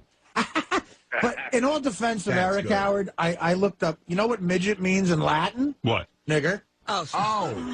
What? How about Eric the Midget person? No, that doesn't work either. Look at this. I'm looking on Wikipedia. Midget is a term used to describe an exceptionally short person. Right. How offensive is that? How about Eric the Shrimp? See, I think that's more offensive. I don't got that funny joke to it already. Right. Eric the Midget is the name. ETM, people call him. You're stuck. I think you got the Fatty Arbuckle thing going on there. How about if you want to be Italian sounding, how about Eric the Gacchiaron? And Hervé Villachez, he insisted on being called a midget. Well, that's fine for him, but it's not what I want to be called. There's nothing wrong with the word. Why not just call yourself Hervé Villachez? He doesn't want the other midgets to be mad at him. What other? But they're all off. You don't even know any other midgets. He doesn't even know a fucking midget. Do you have any other midget friends? Yeah, none. No, I do not have any other. You're the prejudiced one. No, I hate those freaks. Yeah, he's prejudiced. You don't want no midget friends. If you weren't prejudiced, you'd have a dozen midget friends. Yeah, midget guys don't like midget pussy. They I'm telling you right now. Yeah, they want a tall chick. A bus for TMZ and had them all come out of a cab, Artie. Hey, Howard, that's the name. That's the name of my book, Midget Pussy. Yeah. That would be great. Hey, there is a good-looking little midget broad on some new show though. That's a doctor. Yeah, Eric, you wouldn't date him. Eric, I'm telling her she's normal. She just looks like a little person. Eric, you would never bang a little person, right? You'd bang that doctor. It depends. I mean, I might. Johnny, you're saying this chick doesn't have those little fat legs? Oh, no. This chick is completely in proportion, just very, very, she's kind of attractive. Just very little. She's more like Oksana Bayul. I've never There's seen. like little jeans and everything, and she looks completely normal. She just looks small. I've never seen a little chick, little person chick that didn't have the pudgy sausage fingers and the Watch this show on TV. What's it called, Eric? It's called Little Couple. Little Couple. Yeah, and the guy's a dwarf, but the girl looks just like a normal girl, only just real tiny. Wow. She's a doctor. She got 2 houses. I told Eric, you got to go get this, bro. She's a doctor. She'll take care of you. She has 2 very tiny houses. Little bitty houses, yeah. She's already married, so. They don't mean nothing. All right, listen. I'm telling you, I'm looking up all kinds of definitions of midget, and nothing is offensive about the word. How about Eric the Cabbage Patch Kid? No, definitely not. That's not good, huh? How about Eric? How about Eric the little prick? Howard, I've also told him that I am not going to call TMZ and ask them to apologize. Yeah.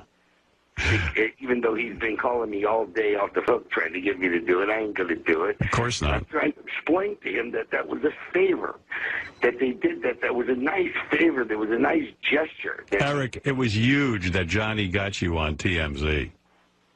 And instead you're focusing on the fact that TMZ called you the midget.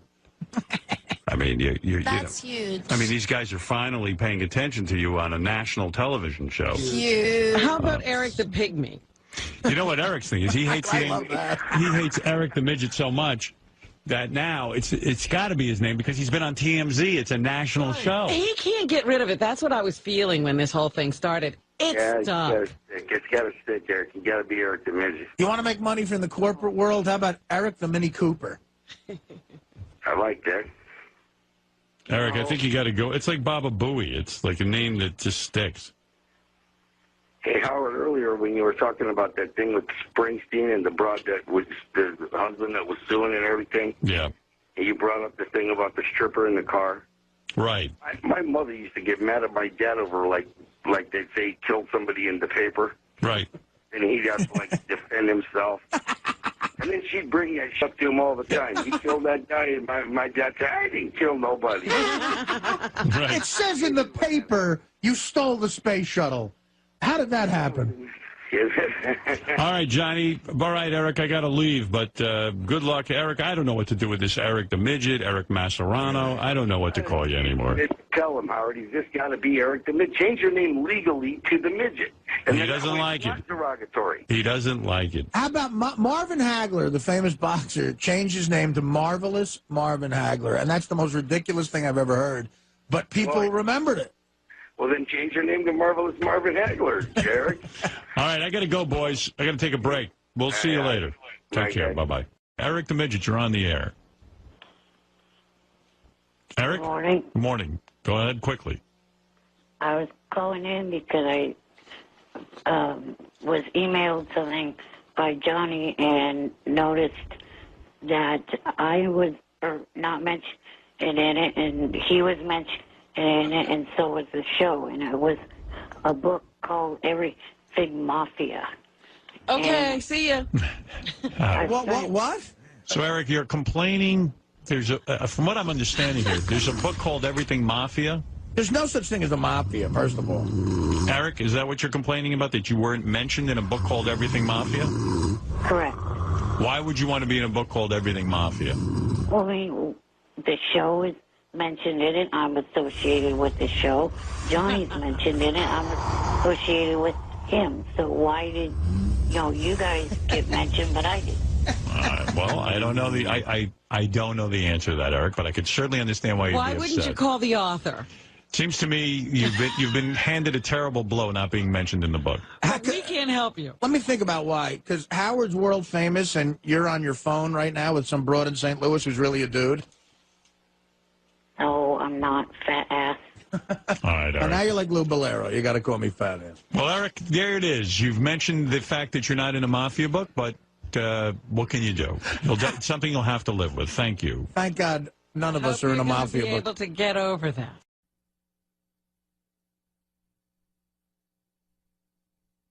There we go. Eric the Midget, you're on the air in Sacramento.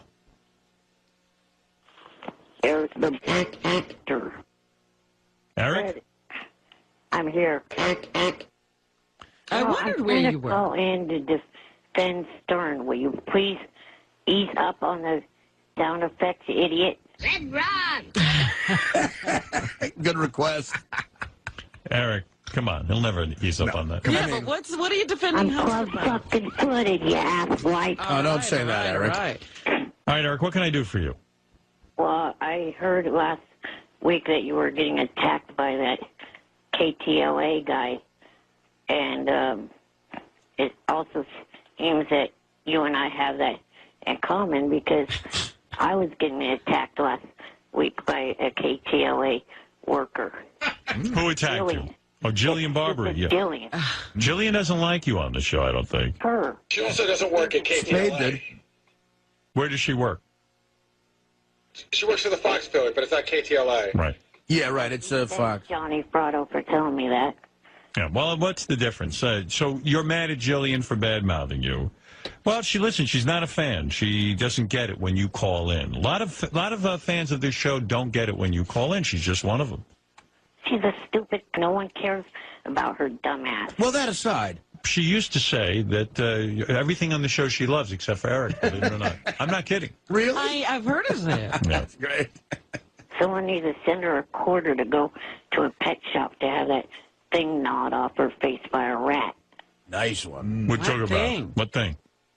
Up by her right eye. Got like a beauty mark or something. Beauty mark. I think it's hot. Now, I was handed a note, Eric. You think you have a hernia. I'm sorry to hear that. This kid has so many medical Now, problems. how did he get a hernia? I mean, what happened now? It's a part of my disability, the muscle wall of my stomach, that holds all the intestines and everything back. Yeah. It's weakened, and it can allow parts of the digestive system to pop out if it, wants. What are you going to do about it? Are you going to get operated on, or are you just going to leave it? Well, I had a CT scan done yesterday to see exactly what's going on. And hopefully this Friday I'll hear the results from the doctor. And then after I get back from my vacation, and we'll see what, needs to be done. What is a vacation for you? He goes to his parents' boathouse. Or Yeah, but what does he do different? It's going to be a family vacation where I'm going to be going with my parents to the East Coast. Where on the East Coast? New Jersey, the Jersey Shore. Oh, very nice. Now, listen, I'm worried about you. Are you going to last through the rest of our contract? I can't lose you. I lost Blue Iris.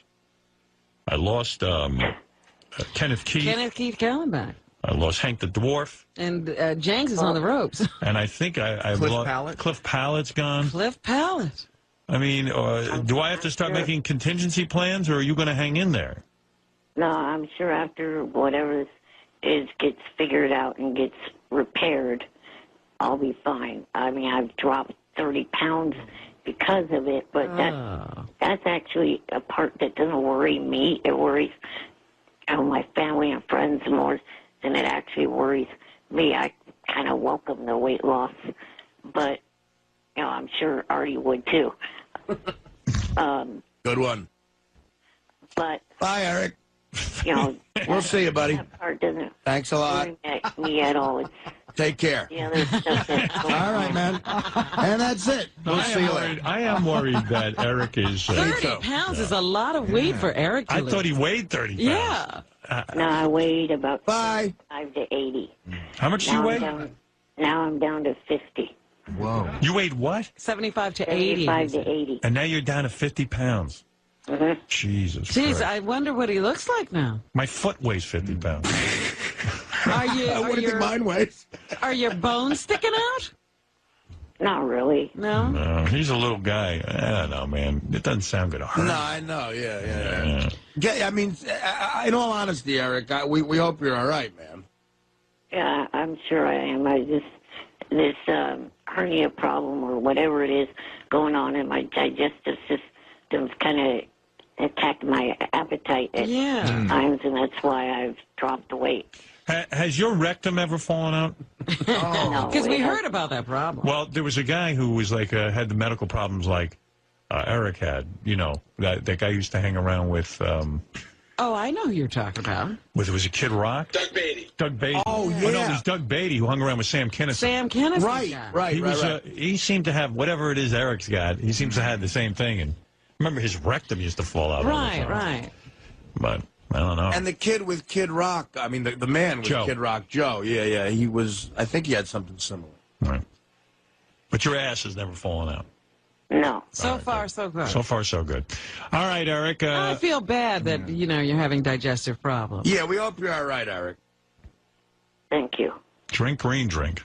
Yeah. Would green drink help? I had to drink some nasty crap yesterday for the CT scan. Yeah, I know. That stuff's off. Hey, by the way, Eric, you're a sports guy. How was Artie's performance with Joe Buck on HBO? Be honest. I did not see it. You didn't see it, all You right. haven't checked it out on, well, you can't check it out on YouTube anymore. Yeah, I know. They took it off YouTube. Yeah, I went to see it on YouTube and it was gone. maybe one day Chris Russo will see it. Why bother with that? Yeah, I mean, she's already commented on it. Yeah, What are you doing? You know what? I know funny. You're not funny. Wasn't funny. Michael Irvin, what the hell are you doing? Funny. All right, Eric, thank you. I don't get what that guy means, though, because you have as much relevance now as you did when you were with regular radio. I mean, if you didn't, I wouldn't have gotten the meeting with Robert Mills that I got. That's right. Robert Mills, by the way, big producer. How's that going? Has he heard from... No. I talked to him last Thursday. What did he say? He said to me that he's going to check with some people at TLC to see if they would be interested in doing a reality show with me, because, they have Little People, Big World, and The Little Couple. So I guess he can't use you on ABC, but TLC might be a possibility. Right. All right. And you're open to that? Yeah, I would be open to that. I'd hold out for ABC, Eric. Eric, I speak fluent show business, and what that means is off. It does kind of. Yeah, I mean, you got to be careful. Call him again, because when he says he'll check with TLC... Should he call every day, like every hour? Probably call every single hour. Me again. Yeah, what did I say about the squeaky wheel? The squeaky wheel gets the show. Yeah, the squeaky midget gets the show. That's me in the Mills. Millsy. All right, Eric. Good luck, and I hope you feel better. Yeah. Thank you. Right, We do. All right, Eric the midget. Eric the actor. Yeah, now, because he's feeling bad, Eric the actor. Eric the actor. Eric the Black Actor.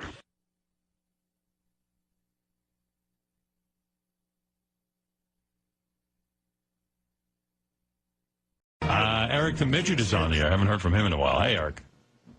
Good morning. Hello. I was calling in for a couple different things, one of which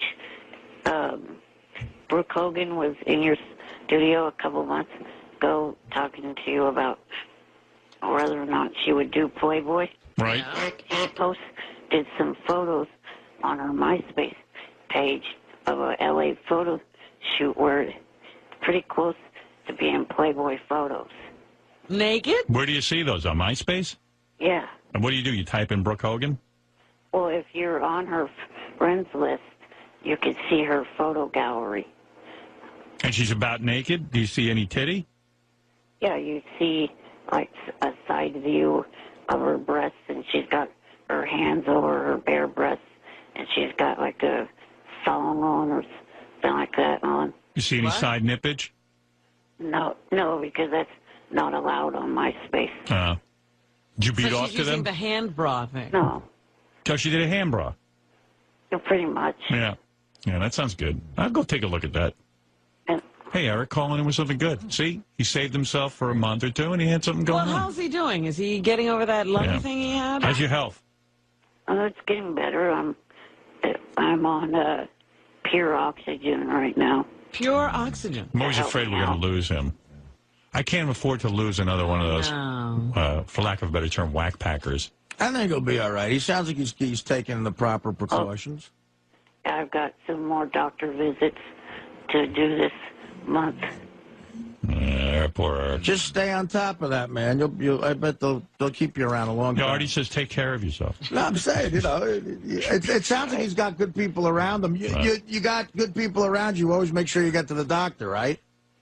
Yeah. Look at you all concerned. You're usually yelling at him and calling him an listen, asshole. I mean, it's life for it's life or death. I want the kid to be around. You got Jewish doctors, Eric? My cardiologist is Asian. That's good. But they're smart. No, that's good.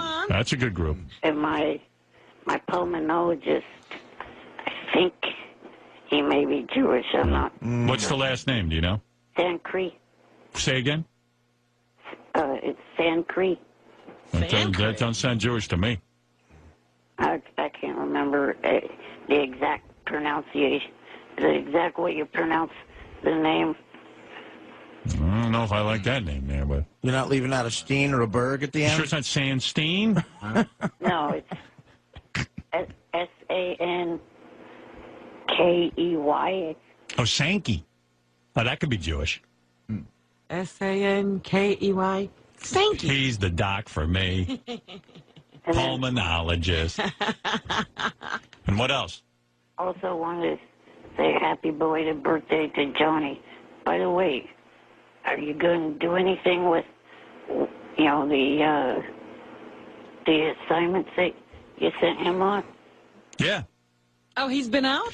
Oh, we sent Johnny. Yeah, we're probably not going to air those because Johnny... We sent Johnny out to ask questions on the red carpet, Johnny Fratto. Yeah. And Johnny's good. I think he's going to work into something really good. But the problem is, I think people are afraid of Johnny or something. Oh, dear. But also, frightening. But Johnny also, he becomes pals with everyone. And then he's afraid to ask the really embarrassing questions. That's part of a problem that he has to get over. Yeah, Gary said he listened to all of Johnny's stuff. And Johnny will meet, let's say, I don't know, Brad Pitt. Hey, Brad. I knew your brother who. So he gets to everybody. Yeah. And then until Brad will talk to him and go, hey, Brad, how you doing? Oh, good, Johnny. You doing all right, huh? yeah. And then he'll ask one nice question. And he got to he'll go who's your favorite porn star? And they'll go, I'm not really into porn. And he'll go, listen, I got to ask you something. You ever, with girls, you ever... hook up with them that time of the month. But the question is, will you bang a chick on her period? Right. And he's, he changes it around. He's being nice. He's being nice. He's too nice. He's trying to be a buddy. Yeah. But I do have to tell you, this is the reason why I think he's going to work out great for us. People seem to like him. Right. Even if you don't know him. I don't think they like him. I think they respect him. I don't know. He buddies up to you right away. He goes up to Joe Montana, and Joe doesn't know him from a hole in the wall, and he goes, Joey, what's happening? I loved you. And he names an obscure movie, and he'll name the character in the movie. I love that movie when you played Jimmy Joe Bob. It's the best. And then they like him right away. Right. And then he won't say to him, do you ever check on her period? Right. So he can't lower the boom once he's gotten through. Johnny ends up partying with them. He asks some tough questions, but not the I call it the knockout punch. Stuttering John, I got to give that man credit. Right. He could stand up in a room and ask the most horrific question in the world, and he could give a shit. Right. And that's a talent. Yeah, it is. He got up at a press conference with Ringo Starr at Madison Square Garden, where it's a room full of Beatle lovers, and he totally insulted them. Yeah. And felt he was entitled to be there. What'd you do with the money? I remember. They booed. Remember, people yelled at him. What money? What money? The money for singing lessons. Singing lessons. Singing lessons. John, I'm going to pretend I didn't hear that question. Wait, that's another thing. John sat with Fred Gwynn at an art gallery. That's the best. That's one-on-one. One-on-one. I mean, really tough. Do you think Van Gogh ever dressed up as Frankenstein? Herman Munster? I don't think I understand the question, John. I got to tell you, for me, my favorite one visually, not so much for radio, but visually, John got Imelda Marcos in a revolving door, and he stopped it. He wouldn't let her out. And then he asked her if she ever farted and blamed it on the family dog. And she's pushing, and John won't let the door go. Yeah, Johnny's got a long way to go. So, Johnny might work into something, Eric, but, he's afraid to ask the killer question. It was his first time out. I thought he did very well, and we're gonna keep working with him. I ask because, that's something that I asked you guys to be a West Coast correspondent You're too nice. You wouldn't ask these questions. The problem, Eric, seriously, the problem with you is that you're not, and I don't mean this as an insult, but you're not mobile. Like, if I called you today and said I'm sending you out this weekend, there's so much involved in getting you to where you have to go. You're like, well, I got doctor's appointments. Like, I need somebody who's in L.A. and ready to go. Yeah. Well, speaking of L.A., you guys have any trips to SummerSlam? No. What's SummerSlam? Is that a wrestling? That's a WWE, yeah. No, we don't have that, Eric. Hey, Diana DeGarmo called us this week. Yeah. She wants to come back on, but is Eric off of her? Are you still into her? Yeah, I also been talking to Jeremy Borash, from TNA. From what? What is he talking about? TNA. Come on, Robin, get with it. Did you know Eric speak? Borash. It's obviously a wrestler. He gave me a tour of the TNA wrestling production office. We asked him about Diana DeGarmo. I actually think I understand. He's crowbarring in his own. No, I think I understand this. Yeah. I think we had a wrestler on who brought Diana DeGarmo. Is that what it was, Eric? Yeah, he was part of the group that day. Oh. Right. He came in, he was like a judge for something, and he brought Diana DeGarmo. Right. But we can't Hey, anyway, Eric, I got to go. Glad you're feeling good. You're starting to sound like a Eric. Okay, thanks, Eric. I don't sound like you, fat ass. Oh, you son of a bitch. All right, thanks, Eric. That's Eric the Midget checking in. People have been saying they hadn't heard him in a while. Yeah, he's been under the weather. Yeah. Hey, Well, I hope he's all right. So there's a bunch of things. The black actor. Hey, Gary, this message is for Howard. I was looking at Mark Freakin's website. What the f is up with saying that my parents might have mistaken me for a turkey? What? My parents have not mistaken me for any animal. Stupid ass. Maybe your parents confused you for Big Bird for your height and your big ass nose. That's not funny. Your wild hair. What happened? Oh, you didn't hear it? You didn't hear Eric's message? You want me to play it for you? Well, I know he's upset with you because of some, but I don't remember you saying he was mistaken for a turkey. Yeah, I said it yesterday. Oh, you did? I said his parents might have mistaken him for a turkey. I forget what we were talking about. Well, Anybody I told remember? you the story about the guy who was turkey hunting and he killed his son. Right. I said, I said that's pretty bad, mistaking your son for a turkey. I said, although I think Eric the Midget's parents mistaken him for a turkey. I didn't hear that. I was kidding around. Boy, he takes it so seriously. I know. We're busting chops. I'm just trying to get his name out there. That's all. I was worried about his website, his Enterprises. I don't think his parents literally mistook him for a turkey. Although I could see where they would. It's a joke. I think it's easier with him than, some kid walking around on two long legs. Right, exactly. Hey, My Gary, parents mistook me for an ostrich, so I know what it's like. My mouse froze. Hey, Gary, this message is for Howard. I was looking at Mark Freakin's website. What is up with saying that my parents might have mistaken me for a turkey? What? My parents have not mistaken me for any animal. Stupid ass. It was my mistake. I just thought it was theoretically possible. But you can see how somebody could make that mistake. Yeah, sure. You should lighten up. No, they mistook him for the CEO of IBM. Sorry. The jackass. Greg, but I'll give you 3 seconds. Who do you have? I have Sunny Lane. Who's that? She's a porn star. No good. God, we can never get a porn star on here. Oh, come on. Stop it, Eric. That's not good. I mean, Marilyn Munster beats her. Right. She's on hold now. Well, Nah. she's not going to win for you. You talk Hey, to Howard, Johnny Fratto sent me an email over the weekend. He actually offered Eric Frankie Valli. Yeah. But Eric thought Sunny Lane was bigger. No, Frankie would have won. He was the ticket. That's right. Hey, Sonny. Hi there. How you doing, baby? I'm doing good, darling. Hey, Eric, have you ever banged Sonny? No, but I hope to soon. Sonny, How's that going to happen? Sonny, will you ever bang Eric the Midget? No, he's my good friend. We chat and everything, but no, I went with him. Why does Eric get the friend thing? I mean, what is it about? Eric thinks he's going to few. Eric says he wants to few, and I think he thinks he's going to few. Well, they all want to be, don't they? Yeah. Hey, Eric, she says she's not going to few. Okay. That's months and months of work he's put in. Well, we got to know each other, we chat back and forth. I don't know. Have I had Sonny Lane on the show before? I don't know. I think you have. I've had you on, haven't I, Sonny? I think you do know me, yes. Yeah. Oh. I have not been in studio, but I've been on the pay-per-view and so forth. Right. I was ABC Primetime a few years back, and I'm not just a porn star. I'm a little bit more than that. I got a documentary crew following me now. I'm also doing mainstream work. I had a big movie at Tribeca.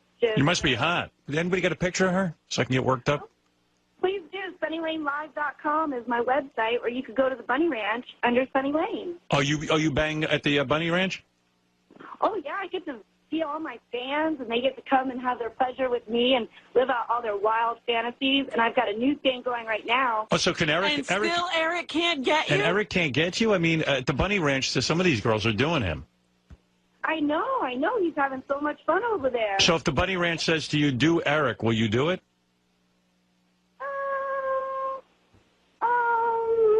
That's a no, Eric. Gee, she doesn't want to do it, Eric. For $1,000? The last time I got a new thing going where we're doing Porn 101. What is that, Eric? The last time I was up there, I thought you said the next time I visit we could party, which is their term for, bang. Get it on. Did you say that to him, Sonny? Well, he led me on. He said he was going to come out here for his birthday. Yeah, but, honey, you're leading him on. I mean, you got to... How to do something. A no from a prostitute is a harsh no. It's awful. That's a harsh no. That's about the worst no you can get. Yeah, Eric, I feel for you today. Sonny was almost an Olympic ice skater before she got into porn. Really? And she's managed by her parents. Yes. That's always an unusual thing. In porn. Have you ever rejected a John before at the Bunny Ranch, or is Eric your first? No, I've rejected some, yes. Oh, yes. Can you imagine what these guys must be going on? Tell me what was wrong. What do you turn down? Yeah, what are you turning down? Well, I'm all about, hygiene. Oh, I'm going to throw up. Yeah, well, what, does the guy come in stinking? Being in porn, we're clean freaks. Yeah. Clearly. So, really, that's the only thing I've had an issue with, or I just throw them in the shower, and then they're good to go. Does Eric seem unhygienic to you? Oh, no. He's just really sweet, and he's always been really nice, and, I've always wanted to ride with him on his wheelchair. That would be fun. So what's the hang-up? Because he's handicapped or a midget or what?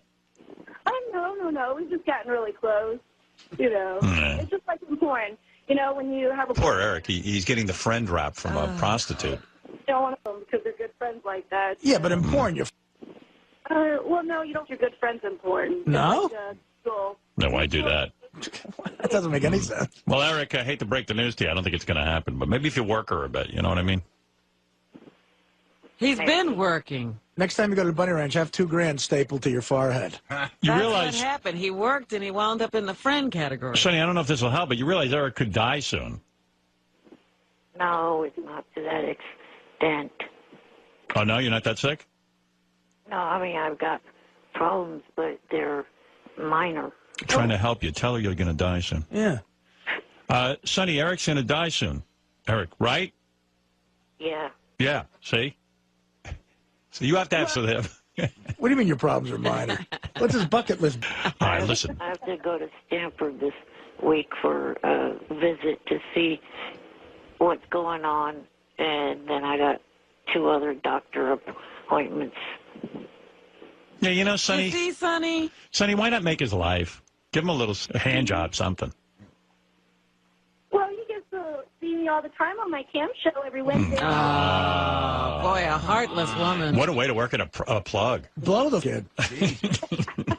He gets to see me on my cam show, which is every Wednesday on. That's everyone who has a computer can do. Right. Some friend you made here, Eric. I'm all alive and in action, Also, but, I was hoping to see him for Dennis's birthday. He's having a big bash out here, but I guess I'm going to be in New York and New Jersey. I'm going to be out your guys' way. Right. All right, Sonny, Eric, I got to go because I got to give a lie detector test to Larry King's wife. It's very complicated. Sorry. There's one more plug that Sonny didn't give for herself. Oh, get out of here. What are you doing? For It's the show of the year. Vote for me. because I got the best restaurant. I'm all natural from head to toe, and I'm guaranteed to rock your world. Eric does know that. Hey, Eric, I'm going to ask Sean King if she'll do you. Boy, Eric, you're a good friend. Yeah. All right. Hey, guys, I got to go. Thanks, Sonny. Thanks, Eric, and we'll speak to you soon. Bye. All right. All right, take care. Would you do, Eric, the retard? I mean, the small kid. All right, let's take a break. I feel so bad for Eric. Eric is working in her plugs for her, and she's going to do nothing for him. Yeah, what a good friend. That's a friend. Hey, Eric, we haven't spoken to you in a while. How's your health? Good.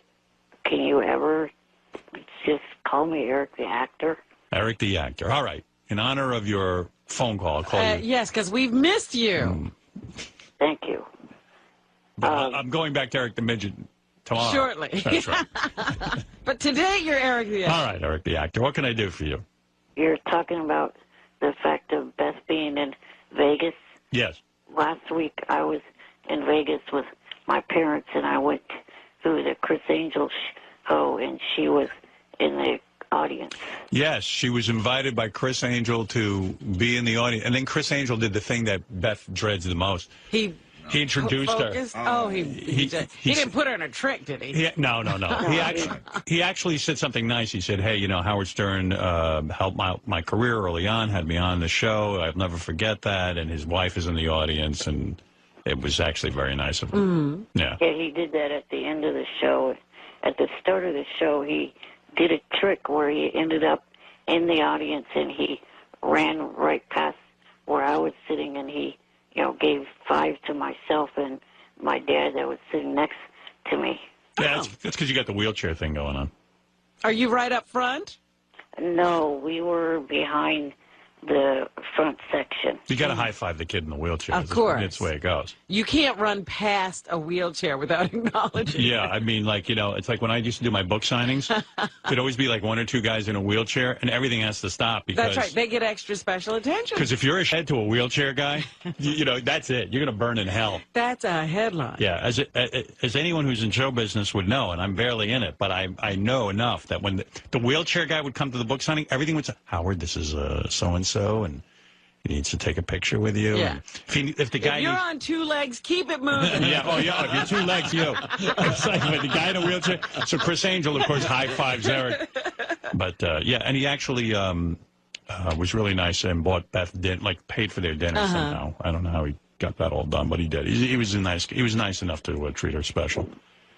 Afterwards, when we were out in the casino floor, I was trying to look to see if I could see Beth to go up to her and say hi to her, but I didn't see her anywhere. Nah, she probably went. I think she went home after the show. She told me. She doesn't gamble, does she? No, that's not her thing. That's not her thing. So that was the end. What else did you do in Vegas?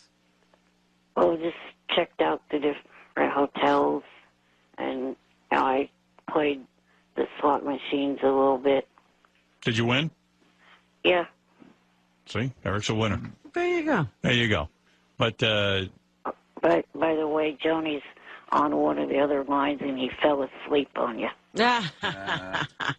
Johnny's asleep? Yeah. Let me see that. Johnny. I'm here. Oh. Oh. You woke up? He's not talking to you, Eric. He's pretending to be asleep on you. You mean, Johnny, when Eric's on the line, you pretend to sleep? It does cut down on having to talk with him. He's mad at me right now, Howard, because he wants to be my manager. Oh, come on. Stop it. He does. He actually wants to be my manager. And I gave him some outrageous things that I thought I deserved. Things like because he's got me booked at strip clubs, Howard. Yeah, he's working for you. It's all silly. It's all silly.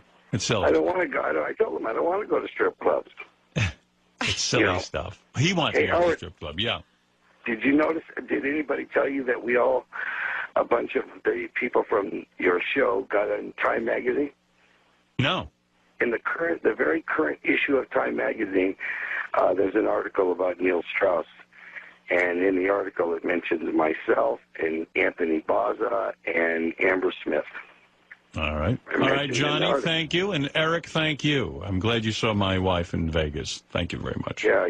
See, Howard, you could have had him like a double agent or something following her. All right, thanks, guys. Hey, Howard, one more thing. Are you ever going to play any of those things? Yeah, What I will. thing? Johnny did some his interviews, I'll get to those today. You will? Yeah. Really? Yeah, I'm going to get to it. I love it. I love it. Thank you, Johnny. Okay. Right. Okay. Thank you, Eric. Eric, the actor for the day. Good to hear, Eric. He sounds good. I was worried about him. All right, Eric, thank you. Thank you for taking my call. Yep. All right. Glad to know he's okay. Fascinating story how Eric saw my wife in Vegas. Well, I hung on every word. That was a pretty good story, huh? The kid can light up the phone. I was in the same room. Oh, my God. It was unbelievable. And I got high fives. Can't believe Chris Angel. Which was more exciting to you, the part where he got high five by Chris Angel or he saw Beth in the audience and she stood up? Jeez, it's hard to choose between the two. My favorite part was when he told us Johnny was sleeping, and then it turned out Johnny was awake. And then when Johnny told us about Time Magazine. Well, that was a exciting. showstopper. Yeah. So which part do you like the best? When Johnny, I'll make it like the wrap-up show. Right. Johnny's story about Time Magazine. I think that was my favorite part. That was your favorite part? Yeah, that was my favorite part. Did you know any of the people Johnny was mentioning? Heck no. And I don't know how that's getting us mentioned in Time Magazine. I don't know. And that's why I'm fascinated with that part. We'll have to get to the issue. Do you think I hung up too fast? Do you think I should have continued with that story? I think you hung up too slow. Too slow. I tried to hang up faster.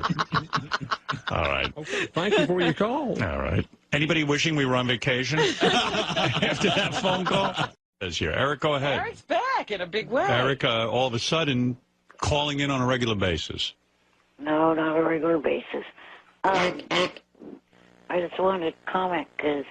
By the way, my wife said she definitely would have said hello to Eric. Of course she would have. If he had presented himself at that concert that Chris Angel threw. Well, I forget why he didn't get to her. Because his parents thought that Beth would make fun of him. Hey. That's what I heard. That's what you said to us. Wait a minute. I said that sarcastically. Who knew that? Well, how can we tell when you're being sarcastic? I was being sarcastic. You said you didn't have your wheelchair and your parents wouldn't let you go over to Beth because they were afraid she'd be mean to you. That's right. They wouldn't wheel you over there. And even Beth said to me, she goes, mean? I wouldn't be mean to the guy. I was joking around. I didn't really mean that. All right. You better do something to show us when you're joking. Yeah, you better put a little disclaimer on it.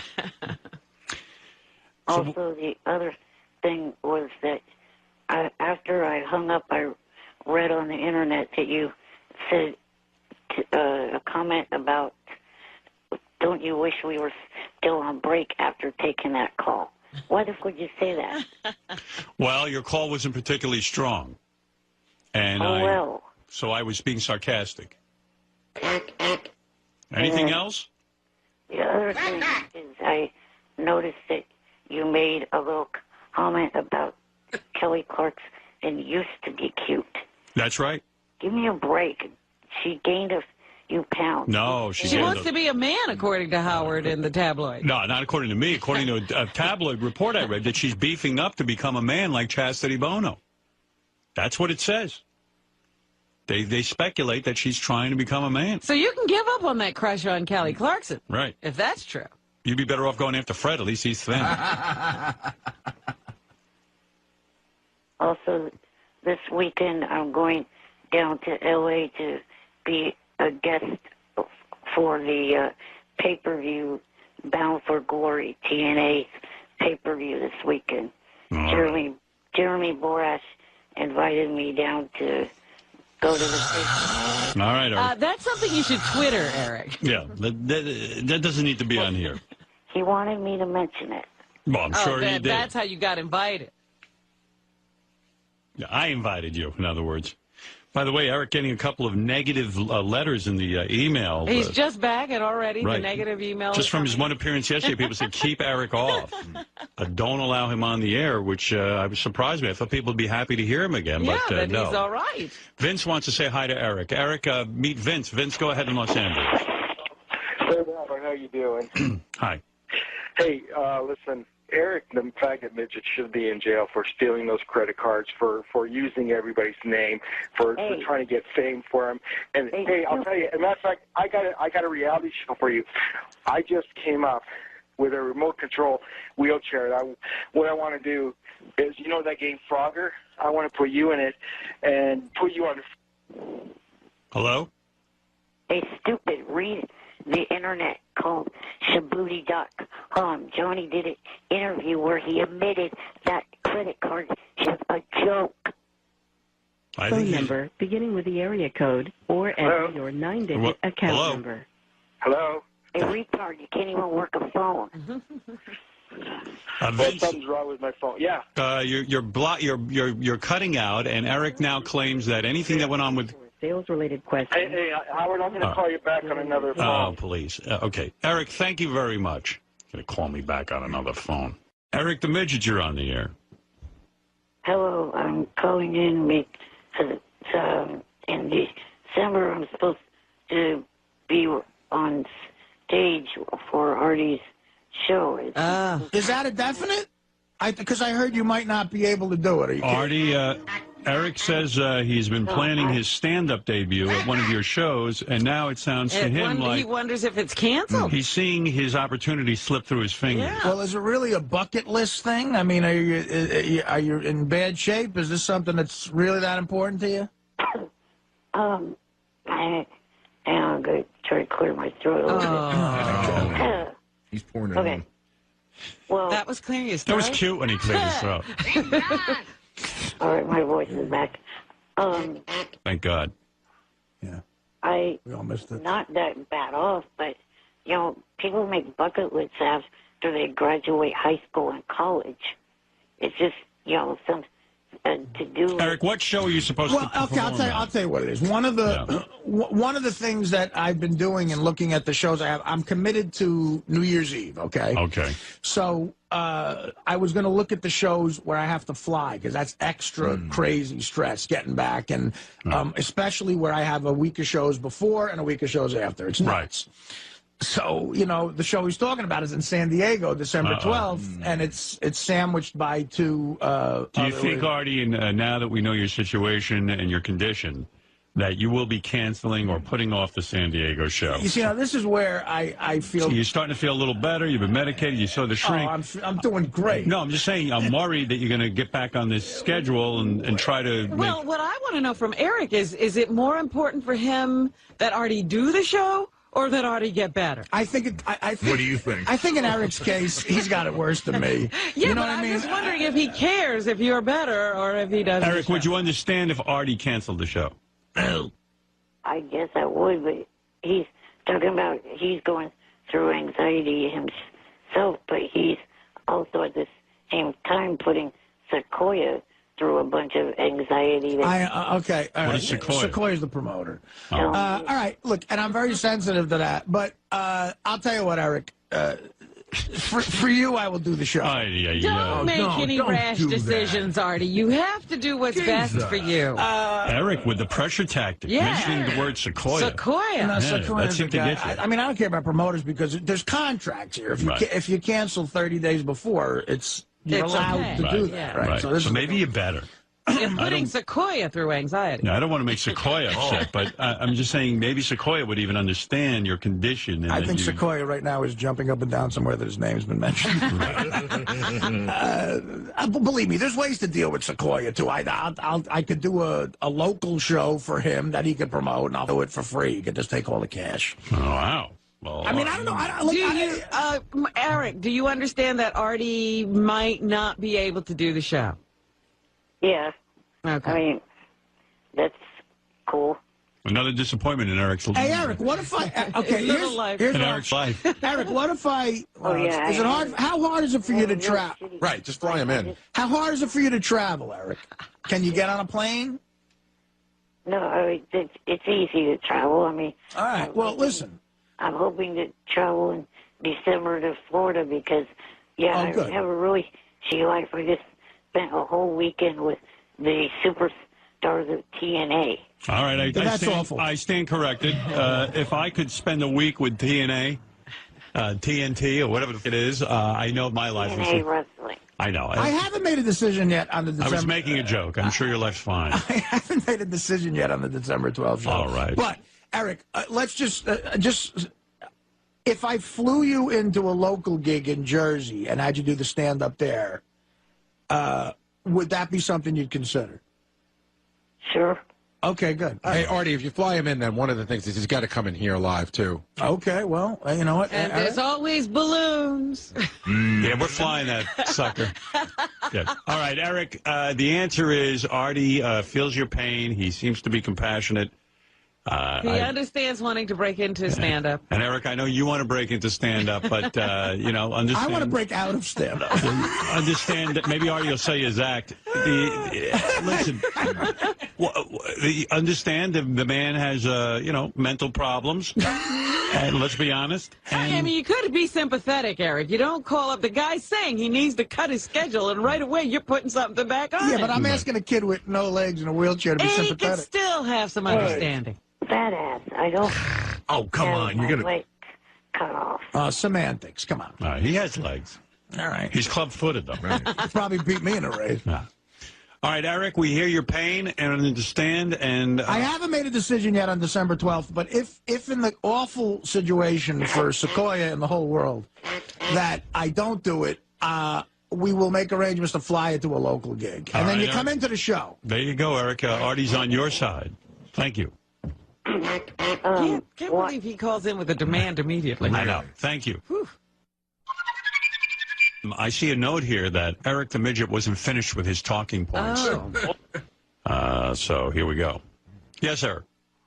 I also wanted to comment on something you said yesterday during the interview with Sharon Osbourne and Cyndi Lauper. You made some pretty dumb remarks about how pro wrestling doesn't pay anything, and pro wrestling. What? All right, listen, Eric. Eric, career. That's his issue. Eric, I don't even know what you're referring to. The Lou Albano comments. You were talking about how Lou couldn't have made a lot of money in. I asked if Lou made a lot of money, Eric. It's Lou was in wrestling at a time where there wasn't a lot of money to be made. You're aware of that, right? Obviously, now there is. Yes. But we were talking about Lou. Lou Albano, Captain Lou Albano, was a wrestler back in the 50s. Right. And wrestling wasn't what it is today, where some guys break out and actually get paid well. And the majority of the wrestlers today don't get paid well. The big sports back then weren't huge, baseball and football. But I mean, look, you don't have a lot of money if you're on the Joe Franklin show twice a week. Right. Lou Albano was not a wrestler at the time when big money was to be made. That's okay. All right. Thank you, Eric. I got to go. One more? You got another talking point? Talking point. Yes.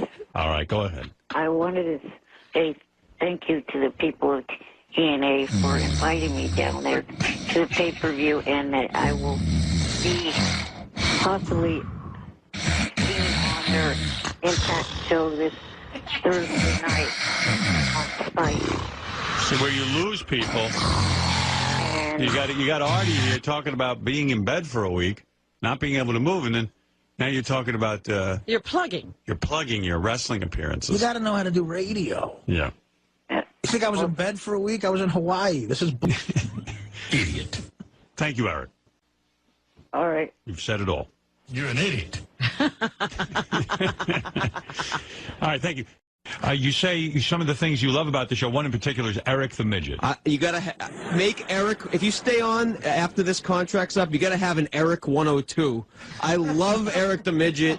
Why is Eric the Midget, so controversial? There are people, I read the email every day. There are people who love Eric the Midget and people who hate Eric the Midget. There's almost no in between. What is it you love about Eric the Midget? Because I'm in your camp. I think Jimmy Kimmel says it best when he's like, the way Eric gets on the phone and talks to Howard as if he's an equal and yells at him, and it's like there's awkward silences. I mean, I could listen to it all day. I go on YouTube and listen to, there's some guy that puts up clips of every time he calls in. Right. I sit there for hours at night listening to clips of Eric the Midget about this and that. I mean, Eric, do you hear this? You're getting accolades from a super fan. You have a fan. Thank you, Mike. It's Matt. Hey, Eric, I love you. I love you.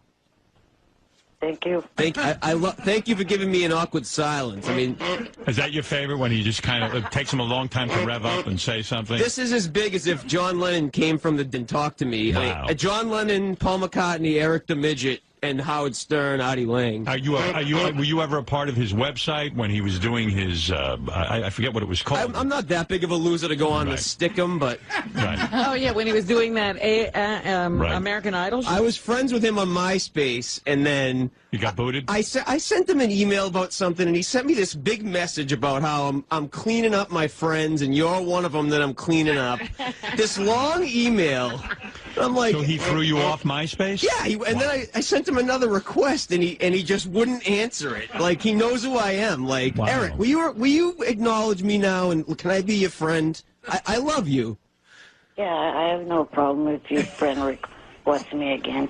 All right, Eric, and flying with the balloons, that's my dream come true. That is my dream come true. Please, a lot of people say that. Fly with balloons. Do you tell him that in the email? That's when he gets in. Well, he went through my pictures, and I do have a picture of balloons. Right. And he put under it, these will never be attached to me. ... capital letters, ever. Ever. Eric, you could see your fans who love you even get burned by you. You are very difficult to be a friend with. Silence. I really don't think I am. All right. Eric, before I move on, because this was a big contest, I know you were on hold for a while. Did you have something you wanted to say? Yes, I was on hold to say sorry to Artie for last week. Wow, that's very nice. Apology accepted, Eric. Thank you. Wow, that's a big deal. Eric had been a little rough on Artie because Eric was looking forward to making his stand-up debut. Well, no. That was the original reason. But I was getting one side of a two-sided story, and the one side I was getting was making it sound like Artie was ripping. All right, you know what? Even Matt is having a good time right now, and he loves it, and he's felling as you tell your story. But this is about the superfan. This is about the superfan competition. And Eric, I'm going to say that was awfully big of you to call in and apologize to Artie. Artie, you do accept the apology? Absolutely, and I would never rip anybody off. I'm very professional. What are you eating right now, Artie, so people know? Bacon and eggs. Bacon and eggs. Oh. Eric, accept me. Matt Ryan. I love you. Yeah, Will, and before he lets me go, good luck to you in this contest. Hey, thanks, Eric. All right. What about the rest of you? Steve, are you an Eric the Midget fan, or are you one of those people that just can't stand when Eric calls in? I love to hate him. He's just so ungrateful for everything you've done to him. Just annoying. So he's annoying. The annoying midget. There you have it. Yeah, Right. I mean, if he said thanks once in a while, I'd be a lot better with him. Did a call like today earn a lot of points for Eric with you? Absolutely, in the hate column. Again, first of all, he wished Matt good luck. Who cares about Matt? Right. It's all about me. Thanks, Eric. Gina, are you a fan or not a fan of Eric the Midget segments? How can you not be a fan of him? I mean, even if you hate him, you have to be a fan of him. Right. He's All right. great. Eric, those are good reactions from the super fans. And we'll talk to you again at some point. He'll be mad at me that I just hung up on him. Eric the Midget is so funny. Eric the Midget, he is so gullible. What did he do to fall for now? So here, I see he's on the phone. Hold on, you got to hear this. Eric, you must be retarded. No, I'm not. You definitely retarded. No, I'm not. I'll tell you why you're retarded.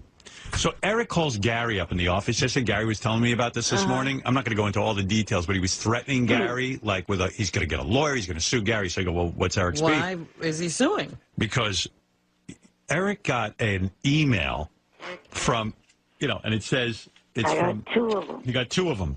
Robert J. Mills. Robert Mills is the executive I set Eric up with a meeting. Yes. And then for another guy who claims to be the head of TNA Wrestling.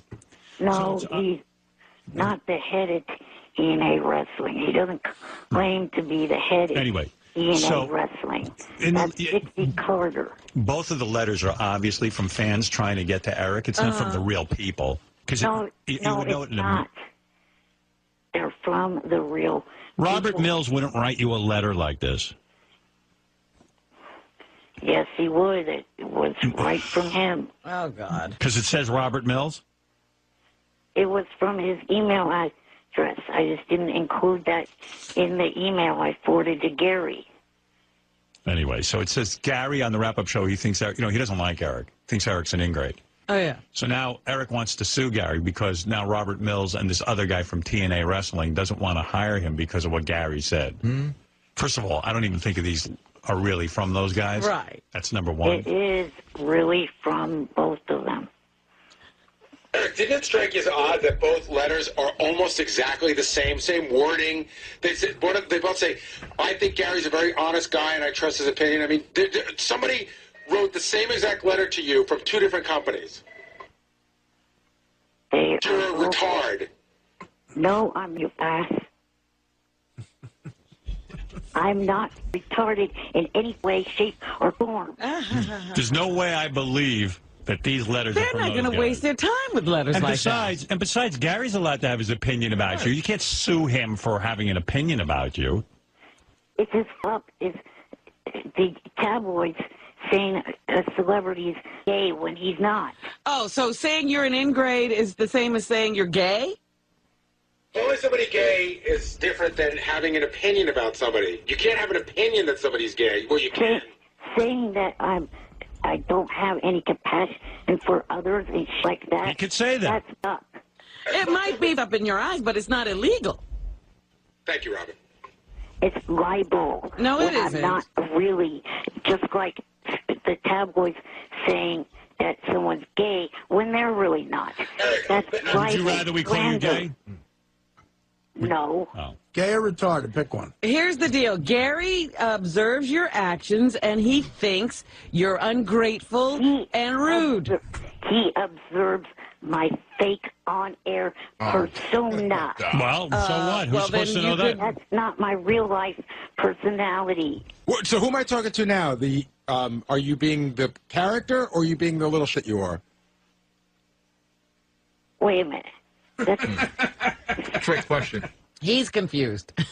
Who is this? Right now talking to us, is this the real Eric or the character Eric? The character. Right now is the character. So then I shouldn't be worried. Eric, I'm begging you, don't take whatever you get from Social Security. It's probably not a lot of money. Please don't waste that on Listen a to lawyer. what Robert Mills wrote to Eric the Midget. Johnny's going to help me with that. I've been considering you for some different projects that I've heard about going on here at ABC and Disney, but because of what Gary has been saying about you, I've thought better of it. Gary seems like an honest person that is a good judge of a person's personality, and I don't think that your personality will work well with Disney or ABC. Sorry, I was going to have you try out for at least 4 good projects, including being the voice of an elf in the ABC special Prep and Landing. Please don't call my office anymore or email me. Signed, Robert Mills. It sounds official. Wait a minute. Maybe it is Robert Mills. Are you calling him and emailing him a lot? Oh, of course he is. Yes. Yes. Oh, dear. Poor Robert. Are you kidding? Once I said Eric, I told Robert, I said, if I set you up with Eric, you're never going to get rid of it. it. You have a friend for life. I said, it's like herpes. Worse. There aren't that many outbreaks in herpes. Right, herpes maybe a couple times. With Eric, the outbreaks every day. It's like chronic acne. Eric, you're like chronic acne. You just keep coming back every day. Every day. So Eric's claiming he has 2 personalities like Robin. Robin uses the same excuse. I have to say. Let's see what Jeremy Borash wrote you. Gary's been talking about your personality lately on the shows. I'm rethinking the offer. I was going to... This isn't for real. Oh, Eric, you're being silly.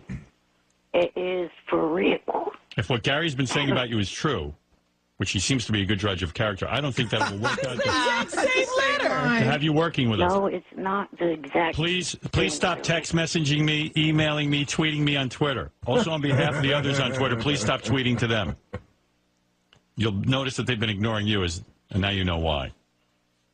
It's not the Jeremy Borash, right? It's so silly, Eric. Something wrong It with you. really is. You might be retarded. No, I'm not. All right, if you're not retarded, what's... I will take any test out there. He's not retarded. He's of low mental capacity. Is he? No, I'm not, you asshole. All right, what's... let me give you a math question. What's 8 times 12? Oh, geez, you're going to hit me with that when I just woke up less than a half hour ago. I love how people blame not being able to do math on waking up. Everything's because they just woke up. 8 times 12. 8 times 12. He's going on his computer now. I know. Yeah. I told you, it's a little diminished. Got to do it in your head. 8 times 11 is 88. Go ahead. 12 more, or 8 more than that is 76. That's right. 76. 8, what? You went from You subtracted. 88. You subtracted, dude. Oh, no, that's wrong. He hit the wrong 96. button on the calculator. 96. Ask the guy who's not the character if he knows. That took you too long, brother. Math was actually my strong suit in high Right. Well, then we're in trouble. and junior high. Look, Eric, to calm you down, I don't think those letters are legitimate. They are legit. Why do you think they're so legit? You haven't heard from them since? Exactly. Were they writing you every time you email them? No. No. All right. All right. See, I haven't. Please. Calm yourself down. Nobody's looking for you. Don't sue me, Eric. You don't have a leg to stand on. Shut up, ass. And you should see he calls Gary and writes him and calls him ape face. Oh, no. Eric's like really mean. Matt wants to jump in on this. Go ahead, Matt. Hey now. Hey, Howard, can you try the roll call with Eric, first of all? I think that would be great. He can't do roll call. Hey, Eric, you know what? You're a little twerp. When I was on the show a couple weeks ago, and I'm not that much of a loser, but you said you accept me on MySpace, and I know you're all over that like pig on shit. You still haven't accepted me, you little jerk. Why not? I've looked at my friend request every day and not seen one from you. Oh, I sent it right after the show that day. All right, guys. Get the balloon picture down, Eric. Come on. I have not declined anyone except for if they've been making fake pages of me. Eric, that's not cool. You're a little. Why don't you come down to Haverhill so we can play softball with you? All right. Enough of that. All right, Eric. You want another shot at a math question so you can redeem yourself? Go ahead. All right. If you your mattress 9 times a night for 7 nights, how many times have you your mattress? Shut up. I'm not answering that one. Come on. I'm not answering that. You can mattress 9 times a day for 7 nights in a row. How many times have you your mattress? Now, work it out in your head. You can't do it. I told you. Yes, I can. Just count the stains. You'll know. Nobody needs a new mattress. All right. If Artie his mattress 9 times. 9 times 7 is 49. See? I told There you go. Math is your strong suit. 9 times 7 is 49? Oh, wait, no, that's 7 times 7. All right. Oh, crap. See? All right. So what's the answer?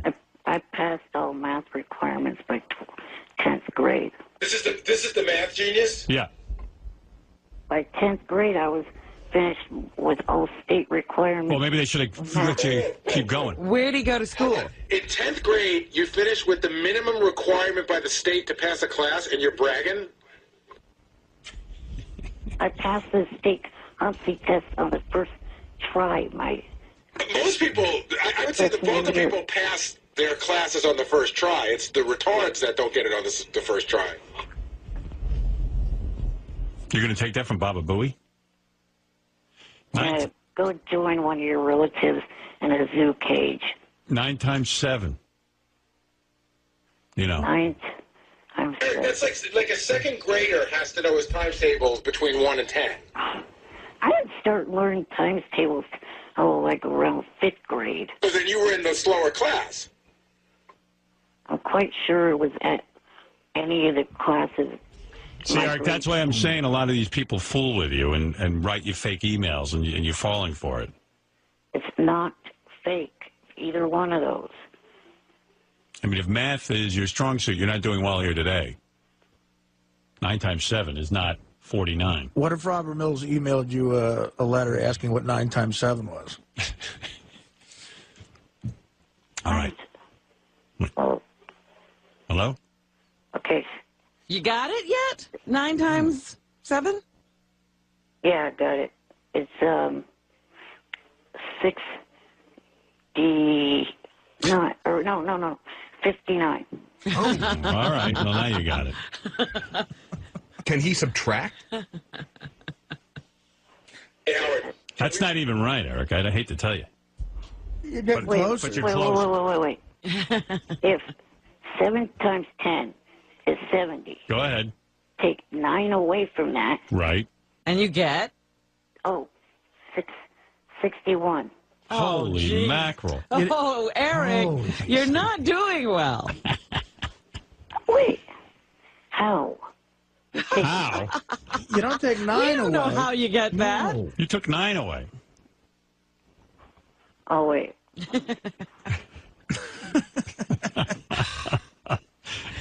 Like I said, I just woke up less than All half right, an well, hour. that's fair. Well, that was 15 minutes ago you said that. Yeah, that's been an hour. No, it hasn't. When does the math kick in? How long do you have to be up? You got up. You were alert enough to wake up, dial the phone, and wait on hold. So you're up. Wow. Yeah, not that hard to do. Even Neither is 9 times 7, my friend. All right, have you got it yet? What is the answer? even your 8 relatives can dial a phone half asleep. Wow. Wow. Well, what's 9 times 7? Try again. What time today will you know this? Can we call you back? I don't have the whole show for this. You got people coming in. I know. Give us the answer. You do. 9 times 7. Oh, I don't know right now. All right. Okay. Can you try it again? You almost had it. You were pretty close. 49 was way off, but Right, I realize that. some of the more recent guesses were better. Yeah. So what did you say? You said... Oh, let's see, 7 times 7 is 48. 9 more than that is 57. 9 more than that would be 66. Oh. What is he doing? Think of it this way. 7 more. Well, 49 is 14 away. So how many is that? Oh, 7 times 7 is 48. Yeah, I played a Madden football game. I don't know why I'm not getting this. 7 is, every time you score a touchdown, an extra point, you get 7. 7, yeah. Right. We know that. Yeah. See, 48 plus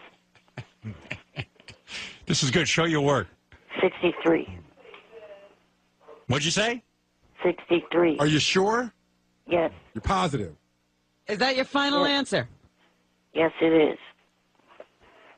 All right. Well, I yeah. don't know how he got there. I think somebody texted. Yeah. I don't know how he got there. Yeah, he did something wrong because Yeah. he said 7 times 7, he started out with his 48. Yeah, right, that's which is wrong. Somebody told him. Yeah. No. Yes. No. Yes. 7 times.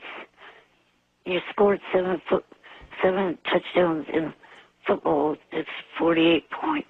And then what did you do to get to 63? I just added 7 more points to 48. Right. That gives you what? That would give me 56. How does that? No, that doesn't. well, then that's how he got it then. No. He just mistook his way right into the right answer. Listen, he was dancing around it for an hour. He's got to get it. He's got to get He one. tried every other number. Howard, I actually have something I think we can do for Eric. We have a bit coming up, Eric, and I would love to fly you in and a chance to make some money. Go ahead. Can he play? We're doing a bit called Win Sal's Money. Yeah. How do you think he'd do? I think Sal and Eric are probably on the same level. I agree. So it'd be a good test. Yeah. Hell no, I'm not. You want to go up against Sal? Who else is going up against Sal? Well, it's just going to be like Winfred's Money, except it's just one Sal person. versus Eric? Sal versus Eric. How much can Eric win? Probably 5,000. Whoa. Eric, you got to get here. Want to play?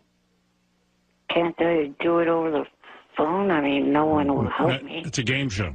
Can't do that. It's illegal. You do American Dreams over the phone? You got to be here. Right. Yeah, because we can't trust that nobody will help you, just like they got you that answer just now. See, well, and because someone just gave him the answer online, I know that. And no. Yeah, because you can't even figure out how to get there. All right, you said 7 times 7 is 48, and then how'd you get to 63? He said plus 7 more is 55. Right. No, well, he said 56. 56, right? So how'd you get to 63? just added 7 more to 56. But how much is 7 times 7? 7 times 7 is 7. Oh, no, you just threw me off. 7 times 7 is 48. Okay. And you added what? Added 7 more, and that's 56. The whole kid. 7 more to that is 63. It's fascinating. Somehow scored another touchdown extra point, and that's 70. So if you're a teacher, he got the right answer, but his work is clearly wrong. Well, what do you do? It's like if he shows his work, I guess you mark it wrong. You might give him a half a point for getting it right by accident. Right. But I think it's great. Like when he said to you that math is his strong suit, didn't you think like, okay, he knows. Just reeled like us off. I just believe All right, him. let me ask you, let's see how he would do against Sal. I asked Sal the same question, and he got it wrong. We asked Sal, who was president during the Civil War? Do you know? Abraham Lincoln. See, he'd do better. All right. I think he could beat Sal. He probably knows his geography better. You know where Right. California is, right? Yes, I live there. He And knows. what would geography have to do with the Civil War and a president? Nothing. Nothing. I said- It's another question. We just said you'd probably know geography better than Sal. He doesn't even know where he lives. See, you're so angry, Eric. I'm retarded. No, I'm not. I'm retarded. Do you say, Eric? Do you say you're not angry? No, what Fred was hitting. I'm Fred? retarded. Well, anyway. All right, Eric, look, I got to go. If you want to play Win Fred's Money, let us know. With Sal's money. Oh, yeah, I mean, Sal's money. Fred, you'll never win. I'm retarded. No, I'm not, Fred. Stop hitting that. I'm not hitting anything. You're the only one that does the sounds in that studio. I'm not touching anything. How do you know? On Thursdays, it's Benji. Because, yeah, Benji actually fills in from time to Thursday's time. Benji Day. Yeah. All right. Hey, anyway, Eric, thanks for the call. I wish you luck. And Gary, you know, I don't know. Your lawsuit doesn't seem to have much merit, but go ahead and sue him if you have to. I'm fucking retarded. I don't even think he could find a lawyer to take that case. That's a tough case. Johnny's helping me with it. All right. Johnny probably hasn't heard anything about this. Johnny. Yeah, yes. I showed him the original emails. All right. Hey, I got to go. Have fun with your lawsuit. Later. Hey, tell us if you want to play Win Sal's Money. He's going to have to pay his legal bill. Hey, do you want to talk to Sal real quick? I just, again, he fascinates me. They were quizzing him out there about, who was president during the Civil War and who was in charge of everything. I'm always blown away by what Sal knows and what he doesn't know. All right, go ahead. You got something you want to ask him? I think so, yeah. Sal, come in here. And Will, come in here. Let him go up against Eric on this one. Eric, don't get any help. Let's see if you could really win this. Will's going to come in because he knows. Test. Lame ass loud And don't yell out your answers. Stupid, annoying, screwed up, retarded game, jackass. What is it? So first thing we said was, who was president during the Civil War? He didn't know the answer. Okay. And then he said, Eric got it wrong. He said Lincoln. That's wrong. Yeah. Oh, so you didn't even know the right answer when he heard it. He doesn't know what it is. And then we said, there was actually 2 presidents during the Civil War. And he said, that's ridiculous. What are you talking about? How could you do that? We said, Never in my life. One of them's a general, so who is it? Well, never in my life have I ever heard of 2 presidents. I would know that in history. And I said that I think they were generals. So who was the general? General Custer for the South. All right, go ahead. No, Who was the other general? Wait, Eric. I said, Eric, don't blurt out answers. All right, General Custer, and who else? For the North side, if the Civil War was Lincoln, which I think is wrong, I would say Lincoln, but I think it's Washington, General Washington for the North. General Washington was the president for the North, and the president for the South was General Custer. He's clearly goofing. No, he's not. Wait a minute. Yeah, Custer's Revenge. It was a game on Atari, and he was from the South side. That was the Confederate side, right? The South. Okay. And I remember there's General Custer's Revenge from that Atari game. And I know he covered, when you guys broke my balls last time, it was the North versus the South, and I thought the South side was General Custer. And the North was? What happened to General Maybe Custer? Grant was the North side. After his presidency, what happened to General Custer? I think he was, I don't know. I don't know. I think he was killed or something in the war. I don't know. He was killed in the war. I don't know. By the North? The Indians? Oh, yeah. What were the Indians doing in this? They're everywhere. You ever go to Dunkin' Donuts? Yeah, those Indians. General Custer, since you are president, I am going to kill you. Not those Indians. Well, if you look, I know the war's in order now. Revolutionary War All right, so was what first. is your final answer for win Sal's money? So Eric can have an idea. Howard? Yeah. Can I just tell you? We're looking up Custer's Revenge, this Atari game, and I remembered hearing about this on the news. Howard, it was a pornographic game that was banned. Soldiers were raping Indian women. Yeah, that's why I got it. It was the only Atari game I played. It's where Indians were raped by... Yeah, the women were raped by... being raped by the soldiers. I remember this was banned. I remember there was Indians involved. They were killing the Indians, and the soldiers were raping the Indians. That's why I knew there was Indians involved. Atari put that out? Yeah. Wow. What were they thinking? How do you, I don't know. Hold on. I have no idea that was Atari. It was for the Atari 2600. I used to play it. In an Atari game, but I don't think Atari put it out. Oh, okay. Okay. I'm sure some shag at Atari slipped it out. Why do you think it's called Custer's Revenge if he's raping Indians? Because they killed him because he was president. Oh, okay. What else was it be? Sal's got it all figured out. Shot him in Ford's Theater. So, Eric, do you know the answer to this question? Yeah, Go ahead. because I studied the Civil War with my dad. Custer was part of the North Army, and as Custer's last stand, he was killed after the Civil War in one of the Dakotas. All right, but who was the president during the Civil War? And we're saying you got one right, Lincoln. Both presidents. This is going to be a good game. I cannot remember the name of the president for the South. I'm retarded. All right. Well, who were the two generals that ran the war? Weren't the generals, like, Washington was a general, right? So he was a president? And All right, listen, this is ridiculous. I don't know. All right, we're going to play a game. I'm not good at this. I'm not good. You're asking really? me. All right, here's what we're going to do. You're not under the delusion that history is your strong suit? Eric, I think you got a shot at the $5,000 if you want to get your ass down here, but... Washington was back in the Revolutionary War. I knew that. President. No, you didn't. And then he was the president during the Civil War? He was president during all wars. He was long before. I'm asking Sal. Would you stop? Well, when I heard the word general, the only general I know is General Washington, who was also a president. So when you say there's two presidents... Maybe it was General Petraeus. I don't even know who that is. Who is General Petraeus? Why would you know that? I don't know. Yeah, it's only in the paper every day. Is it really? Of course. General Petraeus. There's a general now named Petraeus. Oh, really? They still use I don't even know. You didn't know they They used still use general as a title. General's like I thought was an old school term for the 1800s, you know. Right. Wow. Eric, you got a shot at $5,000 here, pal. Eric's going to kill him. But You've never heard of General Eisenhower. Oh, yeah. Who was General Eisenhower? He was the Sal? president. When? Eisenhower. Was he during the... 60s? The 60s? 60s, I would guess. It's close enough. It's close enough, but it's not right. 50s. Well, all right. Give or take a couple of years. What war was he in? I don't think 50s, I would say Vietnam War. Okay. Close enough. No. I'm telling you, Eric, you You better clean up. come here and get it's free money, If I Eric. was you, I'd get on the plane right now. Well, you remember General Schwarzkopf? How about General Colin Powell? Oh, that guy I know. Yeah. What do you know about him? Oh, please. He's black, but he looks white, and he sounds intelligent. You know, he's the leader of the... Hamas. He's like the... no, he's the... I know what he is. He's not the commander in charge, but he was the guy in charge of, like, the military, the head of the military. Right? But he was a general, really? but he wasn't the head of... President is that? The president... President's called the commander. Well, I said that. No, you didn't. Yeah, the commander in charge is the president, but the man underneath the president, who's in charge of the wars, would be... It's actually exhausting. General exhausting. Thank you, Artie. His brain is working so hard.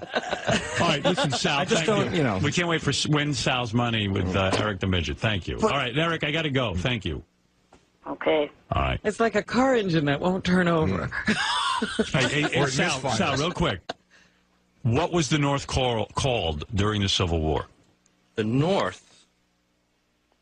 The North? What was the North called? I mean, common sense says the North side. I don't... Okay. North. North America? North America, right. It almost was. North? You had the Civil War. Okay, I'll tell you. You had the Civil War, which is the North versus the South. Right. I've learned that. And that was the second war after the Revolutionary War. Right. We taught you all that. That's Not wrong. really. That's wrong, too. But No, but it's all right. Yeah, go ahead. And so what did they call the North? The Yankees? The Yankees. That's kind of right. Yeah, I mean. All right, get out of here. The Yankees. Well, the South always calls the North the Yankees. Right. And what was the South called? The Schmankies. South would be called. I'll give you a hint. You said it already. Really? Yeah. Eisenhower's? The Generals. The Generals. The Generals. They were right. called the Generals. No, that was the name of Trump's football team in the USFL. Exactly, USFL. They didn't. All right, thank you. General Lee from Dukes of Hazzard. That was the South. Right, That's right. That's a general. Okay, good. So a car was in charge of the. Oh, wait, maybe General Lee was General Lee. There you go, General. Did I get it? I think got that? I General. don't even know what question we're on. I The gotta South go. Side must have been led by General Lee. There you go. Dukes of Hazzard. All right. Applied Dukes of I Hazzard. knew it. It was because of the car. To General Lee. He thinks like a car. All right, thanks. Eric, thank you. Okay. Bye. Just give me 2 seconds, Howard. I got it. Happy New Year, Eric the Midget. Good morning. Happy New Year. Happy New Year to you. How are all you guys doing? By the way, I did have a meeting with Rob Mills, who Eric knows. I hooked Eric up with a high-level executive at ABC. Yeah.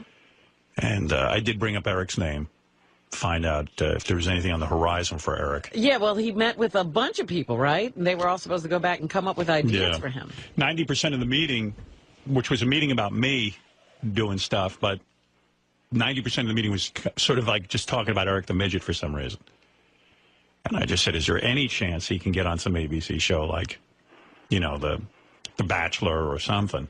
Even if it's the Bachelorette. Why don't they do a whole season of The Bachelor with him? Well, that's what I've been talking to them about, and I brought it up again, and I don't know. I just can't seem to make any headway. But I was pitching for him.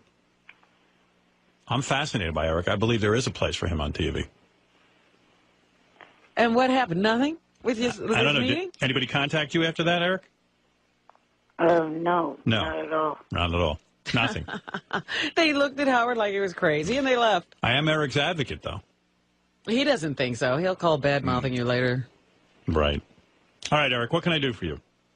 Well, I was calling to ask if any of you guys will be watching TNA on Spike TV tonight, TNA Impact. No. I wasn't planning on it, but to be honest with you, I would, because I was watching, like over the vacation, I was watching some sort of, is that wrestling or is that the Ultimate Fighting? Ultimate the Fighting. company that has Kurt Angle in it. Oh, it's And wrestling. Jeremy Borash.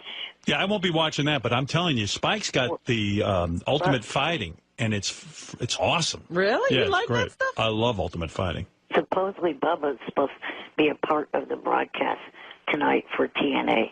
Oh, then maybe we will Well, watch. maybe we will watch if it's Bubba. All right, thank you, Eric. Okay, I had enough. He's going on and on with that TNA. I don't care why about not just it. say, are we going to watch Bubba on it? Now he's going to call 10 times because I hung up on him. That's enough. You mean you don't want to see Terra defending against ODB? Eric the Midget, he was a crack up. Didn't you have any audio from the show? I don't know, do we? No, I don't think. And did the TV people cover it? Nobody covered it.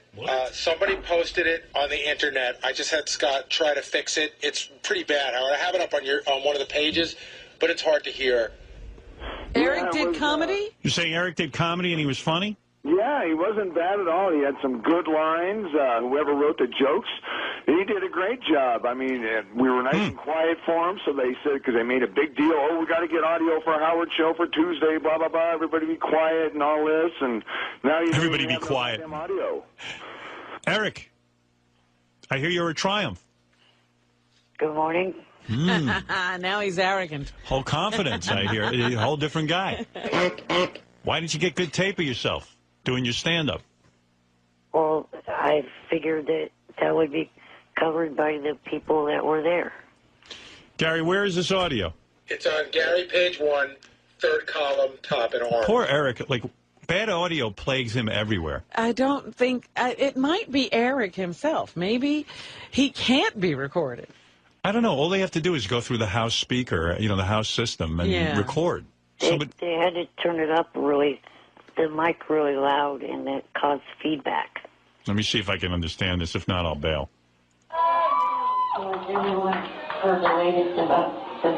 Forget it. Forget it. Yeah, you cut the one joke I did that I actually... Eric, we can't understand We can't hear you. We got to get better audio.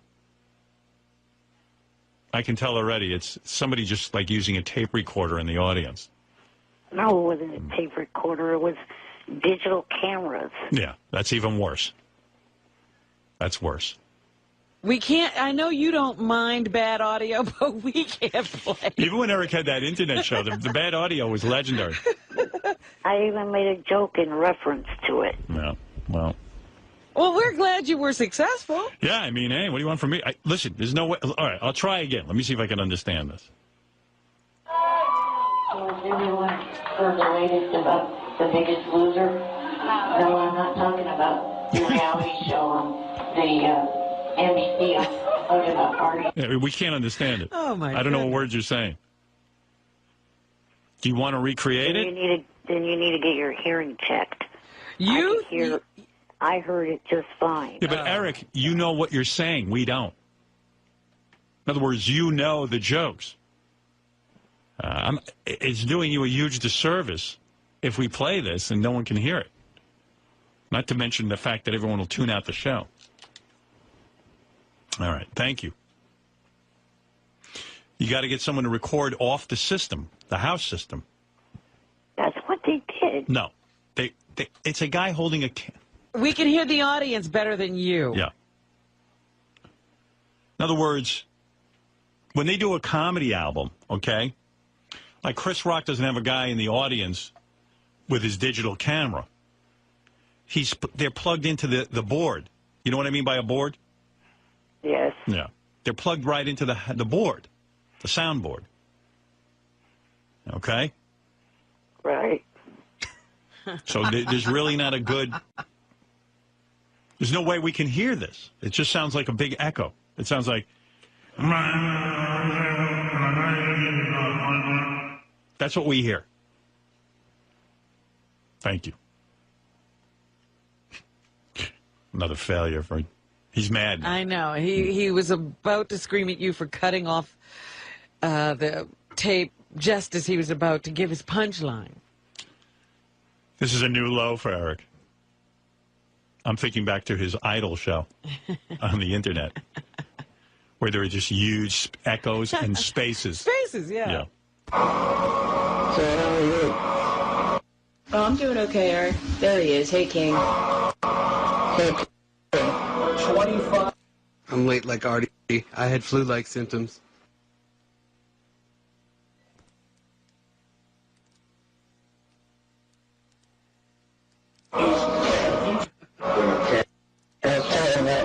Jackson's career, Johnny. We're in Jacksonville, Florida. Bad audio just plagues Eric. It's his nemesis. Yeah. He wants to be in broadcasting, but nobody can record or hear him. It's like how a vampire can't be seen in a mirror or, it's just wherever he goes, bad audio follows him. I love it. There's always technical problems. I thought it was supposed to be in Miami. Where are they again, Eric? I'm sorry. Jacksonville, Florida. Ah, okay. I thought tonight's was supposed to be Miami, Florida. It's virtually unlistenable.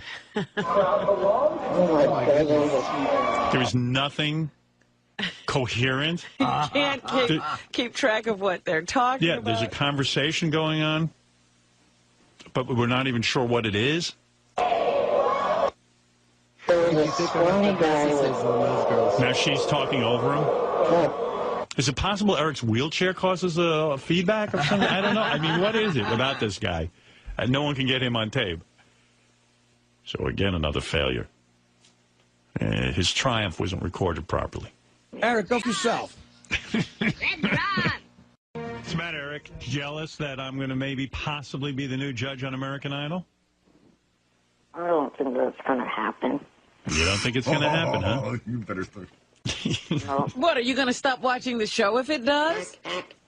No, it's not that. I just don't think that, it's going to happen because of the fact that he's going to be in the same kind of boat that he was in with terrestrial radio. He'll have to deal with FCC and stuff like that. Oh, yeah. It's not the same at all. Nah, all I got to do is judge those dopey kids.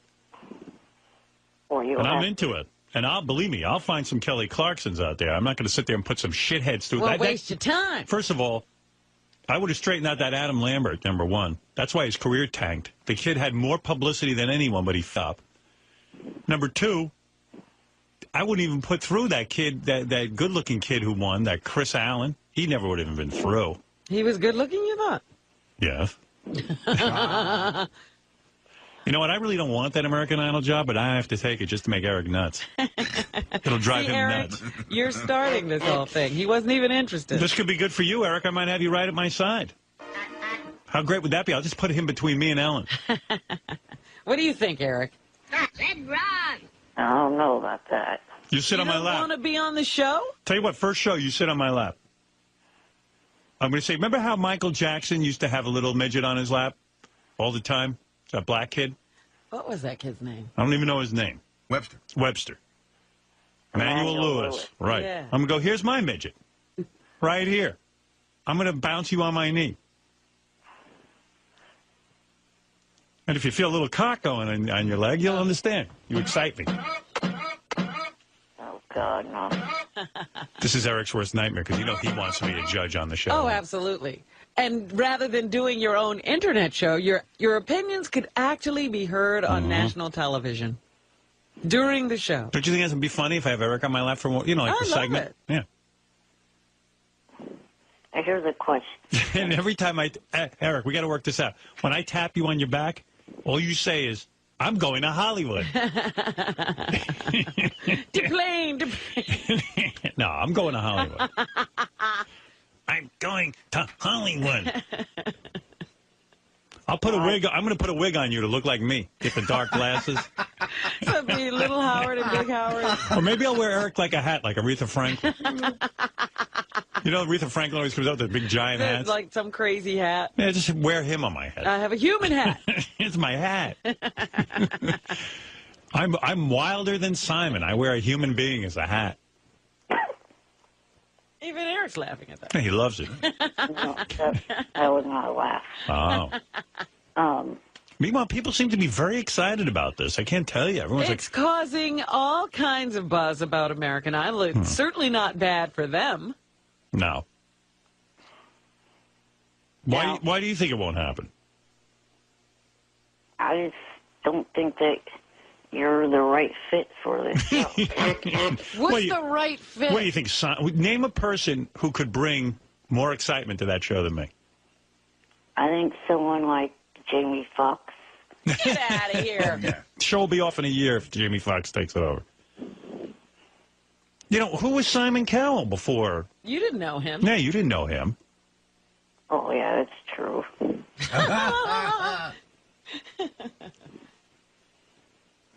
And what happened when Simon Cowell came on? They said, oh, he's like Howard Stern.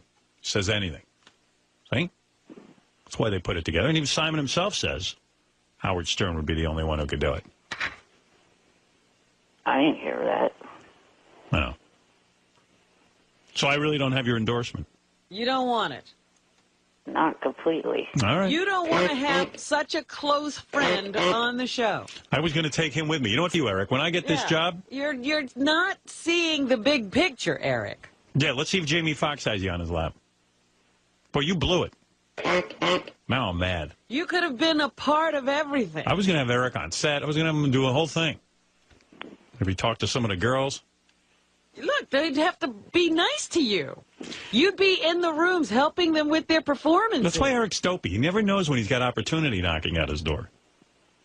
I'm not dopey. You'd finally have somebody on the inside on your favorite show giving you access. You almost had a season's pass. Right. All access. You know what all access means? Yes, and I'm aware of what that means. And I would introduce you to all your past idols, your favorites. Kelly Clarkson. They all come on the show. Carrie Underwood, Deanna DeGarmo. They'd all have to kiss my ass. What's her McPhee? What's the... Catherine McPhee. Yeah.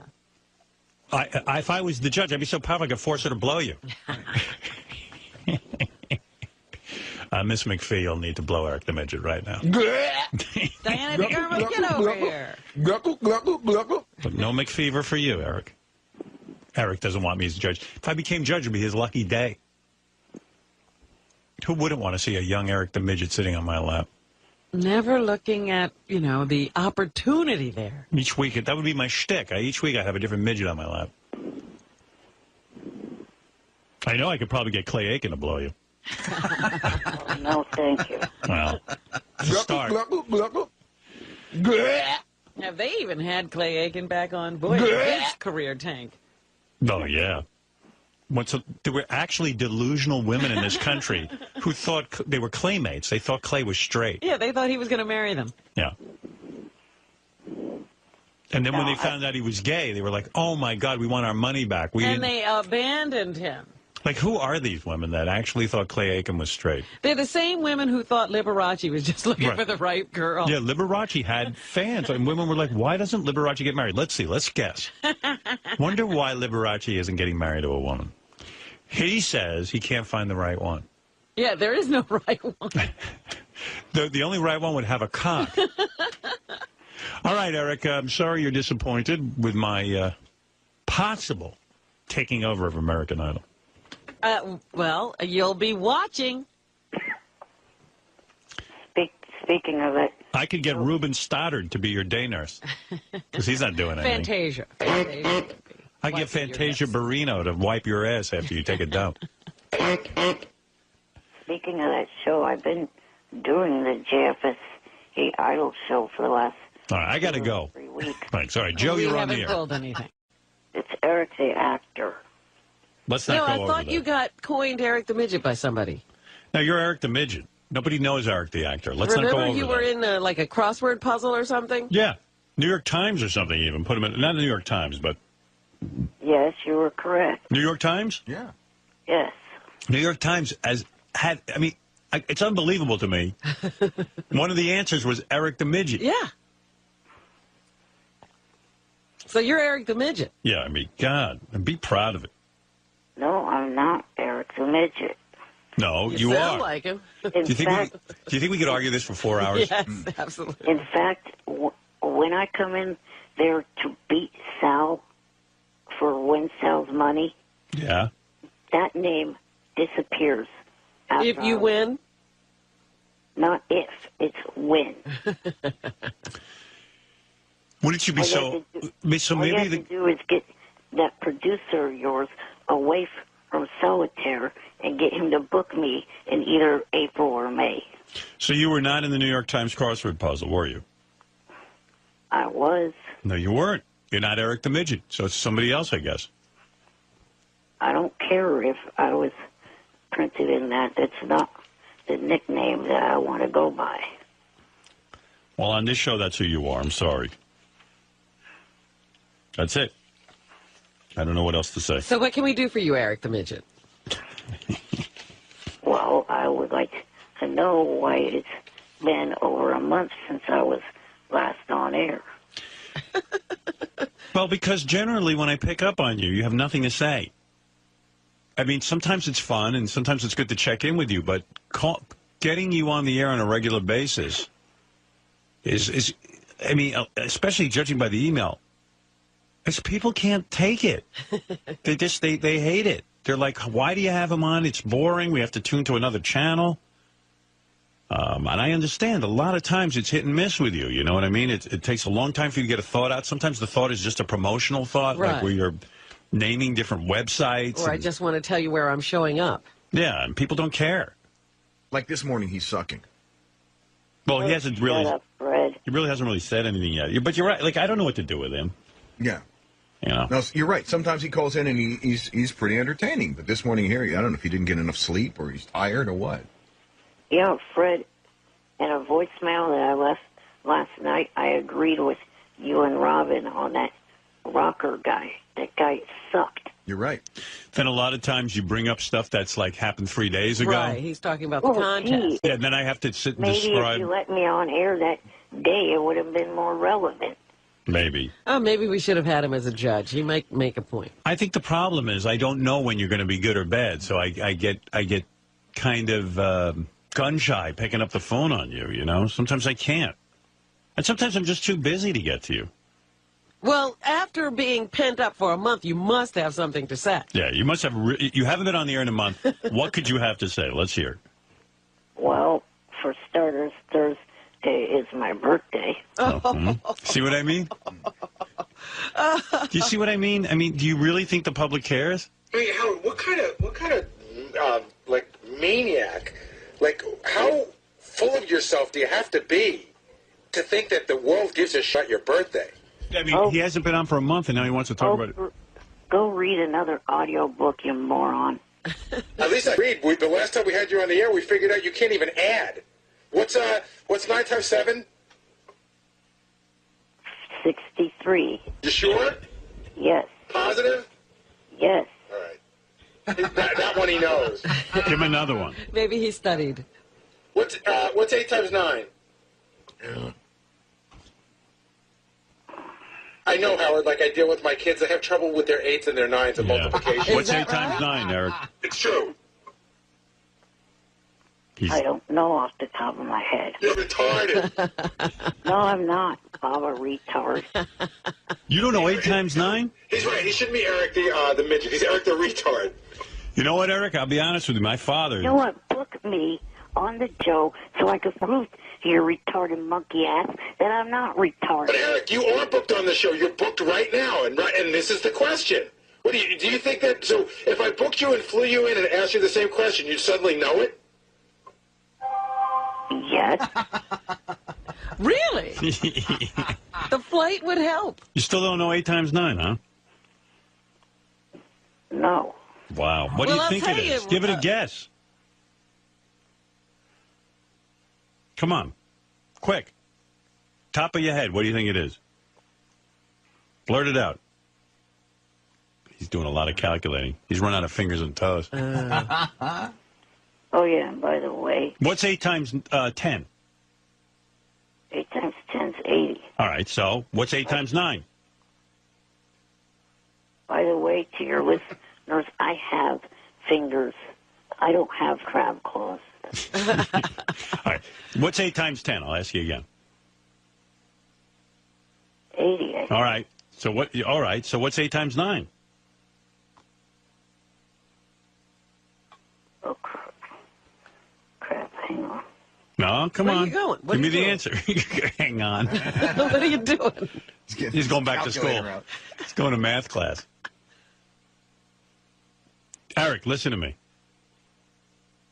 What's 8 times 10? 8 times 10 is 80. All right. What's 8 times 8? 8 times 8. 72 is 8 times 9. No. What did he do? All right, so I don't know what he did. What'd you do? Did you What is 8 times 8 now? No, what's 8 times 8? Quick. 8 times 8.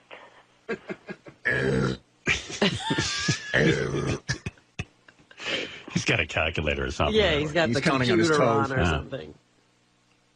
See, this is a good agenda. Well, he comes here. He wants to come here to compete with Sal. That's not going to prove that you're not a retard if you beat him. Right. Sal's a retard. You're both retarded. No, I'm not. What's 8 times 8? He's getting an answer from somebody. That's what ruins it. 64. Yeah. How'd you get? Tell me how you came up with that. Tell me the truth. I have my cell phone in my hand. Oh, okay. That's what I thought. Wow. Can I make a suggestion to you? When I was in 5th grade or whatever, whenever they teach you multiplication, yes, I was doing terribly in class. And my dad came home, and the teacher gave me a D in math. And we determined that all the other kids had memorized their multiplication table. You didn't realize you were supposed to do that? I was a really dumb kid. And my dad sat with me with flashcards. Right. And said to me, all right, what's this? What's that? And what I did was I memorized them. You had to memorize That's what you have to do. You got to memorize them. Well, gee, I graduated in 1994. It's been quite a few years since I've had to do that. Yeah, but you probably never did the hard work and memorized your times tables. You don't forget it once you learn it. You usually learn that at such a young age. It's hard to forget. Hey, Howard, can I ask Eric a question? And I'm not being a jackass. Did you go to a regular school? Yes, I did. Or was it a special school? No, regular school. I don't believe that. No, remember somebody called in once and Eric wanted to have him bumped off because he complained that Eric slowed down the whole school or something? Right. Well, that was because they had to put in a ramp for Eric. What was that, Eric? Some guy called up and told us they had to put a ramp in for you and you went berserk? Because that ramp has been there since the school was built. Right. Yeah, that's what that was about. Eric got upset that the ramp had to be put in for him. Well, the guy claimed that Eric slowed things down. He slowed the whole school down. Everybody was trying to go home, and Eric slowed everything down. All right, Eric, look, I got to go, okay? All right. I mean, it doesn't seem like you have anything to say. Aside from the math questions, which now you have your cell phone. It's funny when you calculate in your head, but even the cell phone bit, you ruined the bit by going to your cell phone. Right. I went to the cell phone because someone texted me and I had the phone in my hand. Yeah, but that ruined the bit. It was funny when you couldn't answer and you were trying to do it in your head. And then you get the answer off the cell phone and then you're not funny anymore. And we have to go. Yeah. So that's why I don't always pick. Your original question was, why don't you pick up the phone on me? Even the math thing everyone enjoys. You ruined. You ruined that. All right. Thank you. You never know what's fun. I'm trying to get down to L.A. sometime next month or something to meet with a agent for acting. Oh, good for you. I don't know if you guys have seen this show Pit Boss on the Animal Planet. That's the guy I'm trying to meet with, named Shorty Rossi. All right. Hey, I got to go, Eric. Thanks, man. Uh-huh. That sounds good. Let me know if you get anything. Call me back in like a week or so when something happens. All right. All right, man. Later. I like Eric. It's just he has a way of killing everything. Well, we enjoy Eric no matter what. Yeah. It's just the audience does. The audience just revolts. JD played this for me. I think this is great. JD actually got it off of YouTube somehow. I don't know how he got it. But I guess Eric the Midget was doing his American Idol show last night. Okay. And we haven't listened to that in a while. And I just love this show. This is one of my favorite shows. Eric the Midget's American Idol show. And what happens to Eric the Midget in this particular segment, he actually quits his own show. I think he walked off. And what happens is during his show, he also has people texting. You know, they have some sort of chat room going on. Right. And Eric sits and reads the chat. Instead of playing to his radio audience. He's talking to the people who are writing. So some guy, of course, inevitably busts his balls. And somehow this guy who was busting his balls was made a moderator in the chat room, which drove Eric to distraction. He got off his game. And then it's like a guy at a comedy club who gets heckled and then he only talks to the heckler. Yeah. Eric the Midget is engaged in yelling at a guy. The guy's writing. You don't know what the guy's writing. But in the middle of the radio show, Eric has a meltdown and starts yelling at the moderator. So here he is. You got to get into Eric's rhythm. You know how that goes. But here is Eric from his award-winning radio show, American Idol show. All right. And you can hear American Idol being played in the background because Eric is watching it. No, I don't really have any big plans for my birthday, really. Hey, hang on, guys. Unmod TT now. Especially with that shade. Take him off the fraud list. I highly doubt that Joy asked for him to be modded. This is some show, isn't this great? He's yelling. What am I listening listening to? You're listening to Eric screaming at the people who run his chat room to take that guy off being moderator. The mod list. Off the mod list now, or the show is over. Now he's threatening to take. He'll walk off his own show. He's walking off his own show. If this guy, one stupid guy, he can't. He just ignore him. Don't look at the chat room.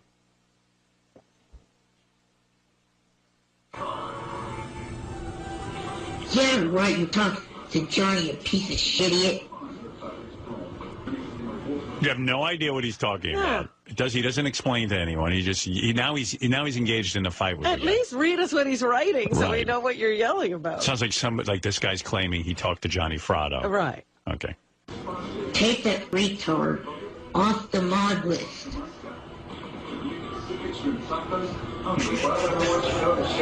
Jan's calling Johnny. I'm not going to do it in the middle of this. So now Jan is calling Johnny to take care of this moderator. From what I can tell, this is what's going on at this point. Somehow I follow this. Take that mod ship. Take that mod ship away. Now. Dirty, raw retard. I am not Jewish. I am Irish, you retarded fuck.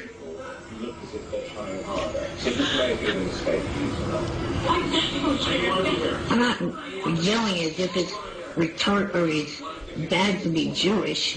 You love when people are yelling and they go, "I'm not yelling."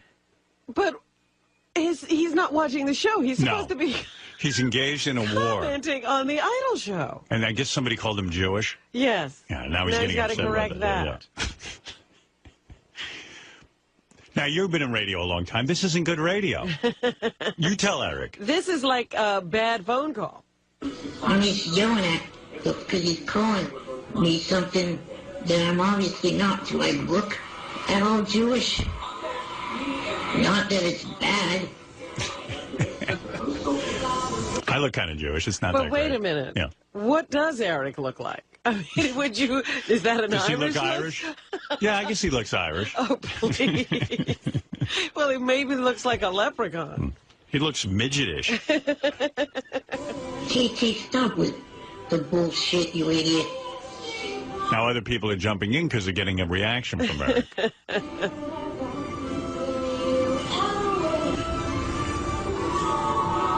There's big pauses. No, because he did not get an apology for his retarded-ass comment that got him kicked out of here the last time. Anyway, that's Eric's radio show. Wow. There's a little piece of that. I know you can't handle it, but I love it. I love that radio show. It's a train wreck, and I like it. He's breaking all the rules.